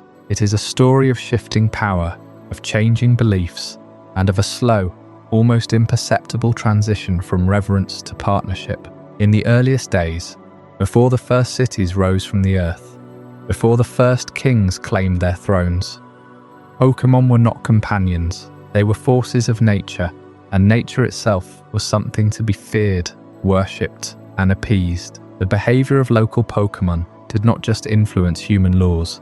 In many cases, it dictated them entirely. A community living near a volcanic peak would structure its entire calendar around the sleeping patterns of the resident legendary. A fishing village would offer its first catch to the sea spirits, not out of gratitude, but out of a desperate need to maintain the balance that kept their waters calm. These were not acts of friendship, they were acts of survival. The religious traditions that formed around legendary Pokémon are some of the most fascinating and least understood aspects of this history. Consider the ancient peoples of Hoenn. They did not simply believe that Groudon and Kyogre were powerful. They believed that these two beings were the literal embodiment of land and sea, locked in an eternal conflict that could at any moment reshape the entire world. Their prayers were not requests, they were negotiations. The Draconid people, who learned to summon Rayquaza from the skies, were not just priests. They were the only thing standing between civilization and total annihilation. When a meteor fell and created the crater that would become Sootopolis City, it was not seen as a random disaster. It was seen as a sign, A reminder that the ancient powers were still watching, still waiting, and still capable of ending everything. This pattern repeats across every region. In Sinnoh, the creation myths speak of a being that emerged from a void, a being that shaped time and space and antimatter. But even in those stories, there is a sense of hierarchy. Dialga and Palkia are not equals. They are siblings, but they are also rivals. And Giratina, the outcast, was not simply banished for being destructive. It was banished because its very existence was a threat to the order that the other two had established. The distortion world is not a prison. It is a quarantine, a place where a force that could unravel reality itself is kept, not by chains, but by the simple fact that the rest of the world refuses to acknowledge it. And then there are the Lake Guardians. Azelf, Uxie and Mesprit. They are not just powerful. They are the embodiment of willpower, knowledge and emotion. The ancient texts say that Arceus created them to give the world something that raw power alone could not provide: a soul, a sense of purpose. Without them, the creation of Dialga and Palkia would have been meaningless. They are the reason that anything exists at all. But as time passed, as civilizations grew and expanded, the relationship between humans and Pokémon began to shift. The first kings and emperors did not rule by divine right alone. They ruled because they had learned to harness the power of the very beings that their ancestors had once worshipped. In Galar, the legend of the Darkest Day is not just a story of a meteor and a dragon. It is a story of how a king, armed with a sword and a shield, stood against a force that could have consumed the entire region. That king was not a god. He was a human. But he was a human who had learned to channel the power of a Pokémon, and in doing so, he became something more than just a ruler. He became a symbol. The wishing stars that scattered across Galar after Eternatus' arrival were not just pieces of a fallen creature. They were the seeds of a new kind of power, a power that could be accessed by anyone, regardless of their lineage or their station. The Dynamax phenomenon is not a gift from the gods. It is a residue, a leftover echo of a battle that happened 20,000 years ago. And the people of Galar, they did not just accept this power, they built their entire society around it. In Paldea, the story is even more complex. The Great Crater formed 2 million years ago is not just a hole in the ground, it is a wound in the earth, and the terastal phenomenon is the scar tissue. Terapagos, the being at the heart of that crater, does not just store energy, it radiates it, it transforms it. And the explorers who ventured into the depths, the ones who funded the expeditions that eventually bankrupted an empire, they were not just looking for treasure, they were looking for answers. They wanted to understand why the world worked the way it did. They wanted to find the source of the power that had shaped their entire history. But that search came at a cost. The Paldean Empire, as powerful as it was, could not sustain the endless expeditions into the crater. The financial burden was too great. The mysteries were too deep. And in the end, the empire collapsed, not because of a war or a plague, but because of a simple truth. Some things are not meant to be understood. Some forces are not meant to be controlled. And that brings us to the most important shift in this entire history. The transition from Pokémon as gods to Pokémon as partners. It did not happen all at once. It was not a single event. It was a slow, gradual process that took place over thousands of years. The first humans to capture a Pokémon did not do so out of ambition. They did it out of necessity. They needed protection. They needed food. They needed a way to survive in a world that was still wild and untamed. But as the centuries passed, as the cities grew and the laws were written, that relationship changed. The Pokémon that were once worshipped became the Pokémon that were once kept. The Pokémon that were once feared became the Pokémon that were once loved. And the line between human and Pokémon, once so clear, became blurred. Today, Pokémon as friends, as partners, as family. But we must never forget that this is a relatively new idea. For most of history, the relationship was different. It was deeper, it was more dangerous, and it was more sacred. The next chapter, the Cycle of Catastrophe, we'll explore the other side of this relationship, the side that we do not like to talk about, the side that reminds us that every partnership, every bond, every moment of peace is built on the memory of something that came before, something that was lost, and something that one day might return. The rulers of the ancient world placed their faith in legendary Pokémon. They built shrines, they waged wars in their names, they sought legitimacy from the divine dragons and the titans of the sea. It was a pragmatic faith, because the history of the Pokémon world is not a gentle evolution of society. It is a series of resets, a pattern of world-ending events followed by recovery, a cycle of catastrophe that defines the very bones of the planet. Look at the record. The patterns are unmistakable. The wars, the great Kalos War, fought with technology that weaponized the soul itself, a machine that could turn life into energy and energy into destruction. The ultimate weapon did not end a war, it ended an era. It left scars on the land, and a ghost of a king who walked the earth for thousands of years as a monument to the cost of human grief. Look at the floods. The endless reign of ancient Hoenn was not a weather event. It was a geological and spiritual reckoning. Kyogre, the embodiment of the sea, sought to expand its domain until nothing remained but water. Groudon rose to meet it, thickening the continents. Their battle was not a territorial squabble. It was a fundamental reshaping of the world's surface. It took Rayquaza, a being from the highest stratosphere, to force them into a stalemate. But that is not a victory. It is a treaty, a ceasefire that has lasted for eons, but never a permanent peace. Look at the meteors. Eternatus fell from the sky 20,000 years ago, a parasite from the void between stars. It landed and bled into the earth of the Galar region, turning the very ground into a source of power that could swell a Pokémon to the size of a skyscraper. The darkest day was not a rebellion, it was an infection. A different meteor carved out the great crater of Paldea millions of years ago, isolating a pocket of time and energy that still defies nature to this day. And in Hoenn, a meteor never struck, because Rayquaza annihilated it in a burst of primal energy, the first mega evolution witnessed by humanity.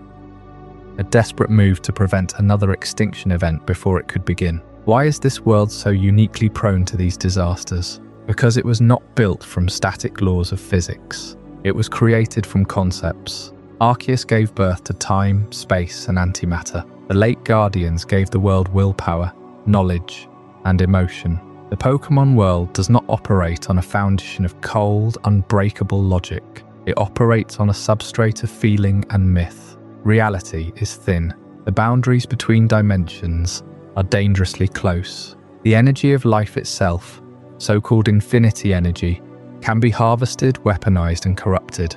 A sufficiently strong emotion, a powerful wish, or a technological breakthrough can literally rewrite the world. The stakes are always reality itself. This brings us to the indispensable, terrifying role of the Guardian Pokémon. They are not merely the protectors of a region, they are the reset switch for the planet. When the balance tips, the Guardians do not fix the root problem of a universe built on fragile foundations. They slam the system back into order. Rayquaza descends from the ozone layer to quell the rage of the earth and sea. Dialga corrects the flow of time when a paradox threatens to unravel history. Palkia seals the rifts in space that tear open between dimensions. Xerneas and Yveltal enforce the absolute law of life and death, and Arceus watches from its dimension, and if the chaos grows too great, it is implied that it can simply start again from the void. The world has survived,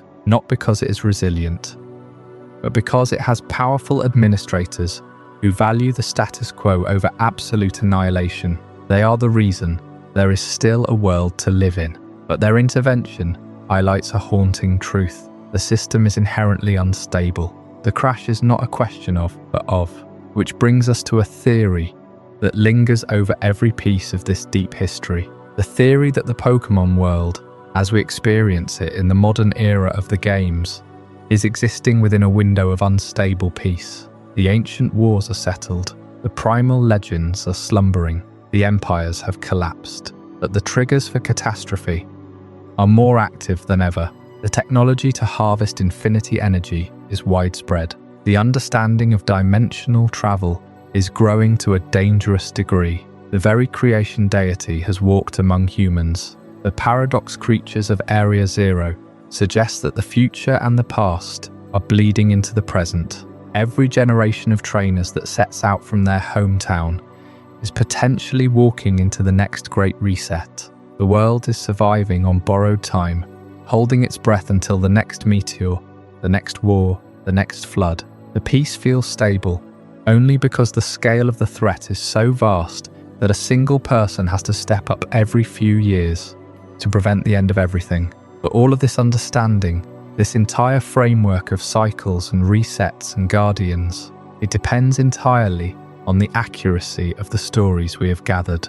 And here, in the fragile archives of human and Pokémon memory, lies the deepest mystery of all. What if the myths are not just different perspectives on the same truth? What if they are pieces of completely different truths, shattered and scattered across countless timelines, assembled into a narrative that feels coherent, but is quietly wrong? The true history of the Pokémon world has been rewritten by the very events that define it. Wars destroy records, meteors bury civilizations, dimensional collapses erase realities. The peace we think we understand might be built on a foundation of false memories, deliberate obfuscation, and epic misunderstandings. The next chapter of our journey, the final thread we must pull, is the unraveling of this narrative itself. Can we trust anything we have learned? This is the challenge of the fragmented truth. The Pokémon world has been shaped by catastrophe, but catastrophe is not the only force at work. Just as powerful is the way these events are remembered, or forgotten, or rewritten across generations. And that brings us to the fragmented truth. Because if the cycle of disasters has taught us anything, it's that history is not a single record. It is a collection of echoes, each one distorted by the region that tells it. Consider the creation of the world itself. In Sinnoh, the myth is clear. Arceus emerged from a void, then brought forth Dialga, Palkia, and Gironina, the embodiments of time, space, and antimatter. The late Guardians followed, giving willpower, knowledge, and emotion to a newborn world. But travel to Hoenn, and you will hear a different story. One where Groudon and Kyogre raised continents and seas in a primeval struggle, with Rayquaza as the mediator. In Yoto, the tale is tied to the unknown and the hidden writing at the ruins of Alph, suggesting a far older, more abstract genesis. And in Paldea, no creation myth is spoken of at all. Instead, the land was shaped by a meteor impact 2 million years ago, leaving a crater that became the cradle of an entirely separate ecosystem. These are not errors. They are different lenses on the same unknowable beginning. This is where the unreliable narrator becomes a central character in Pokémon archaeology and scientific research. The in-universe sources that scholars rely on are never neutral. The lore passed down in Sinnoh comes from ancient tablets and the sayings of a people who revered Arceus as their creator. The research into Mew as a common ancestor is documented in scientific papers. But those papers are written by researchers who operate within the assumptions of their own civilization. Every excavation, every recovered text, every Pokédex entry is filtered through the perspective of the one who recorded it. Take the ruins of Alph scholars, still debate whether the unknown created the writing or whether the writing created the unknown. The direction of influence is impossible to prove, because any evidence is already embedded in the symbolic system it tries to explain, and this unreliability is not a flaw, it is a feature of the lore. The Pokémon franchise deliberately leave gaps. It never gives you a single, definitive timeline of its world. Instead, it allows each region's local legends to flourish in the space between certainties. In Galar, the arrival of Eternatus 20,000 years ago is recorded only in fragments woven into the story of the darkest day. In Kalos, the tragedy of the ultimate weapon is preserved not as a precise historical document, but as a myth of a king who could not let go. A story so painful that it needed to be softened over centuries. The details blur because the truth is not what matters. What matters is what each culture took from the event. The deliberate gaps in the lore serve a profound purpose. They allow the world to feel ancient and lived in, as if real time has passed and real memory has decayed. They also allow for the possibility that multiple versions of history can coexist without invalidating one another.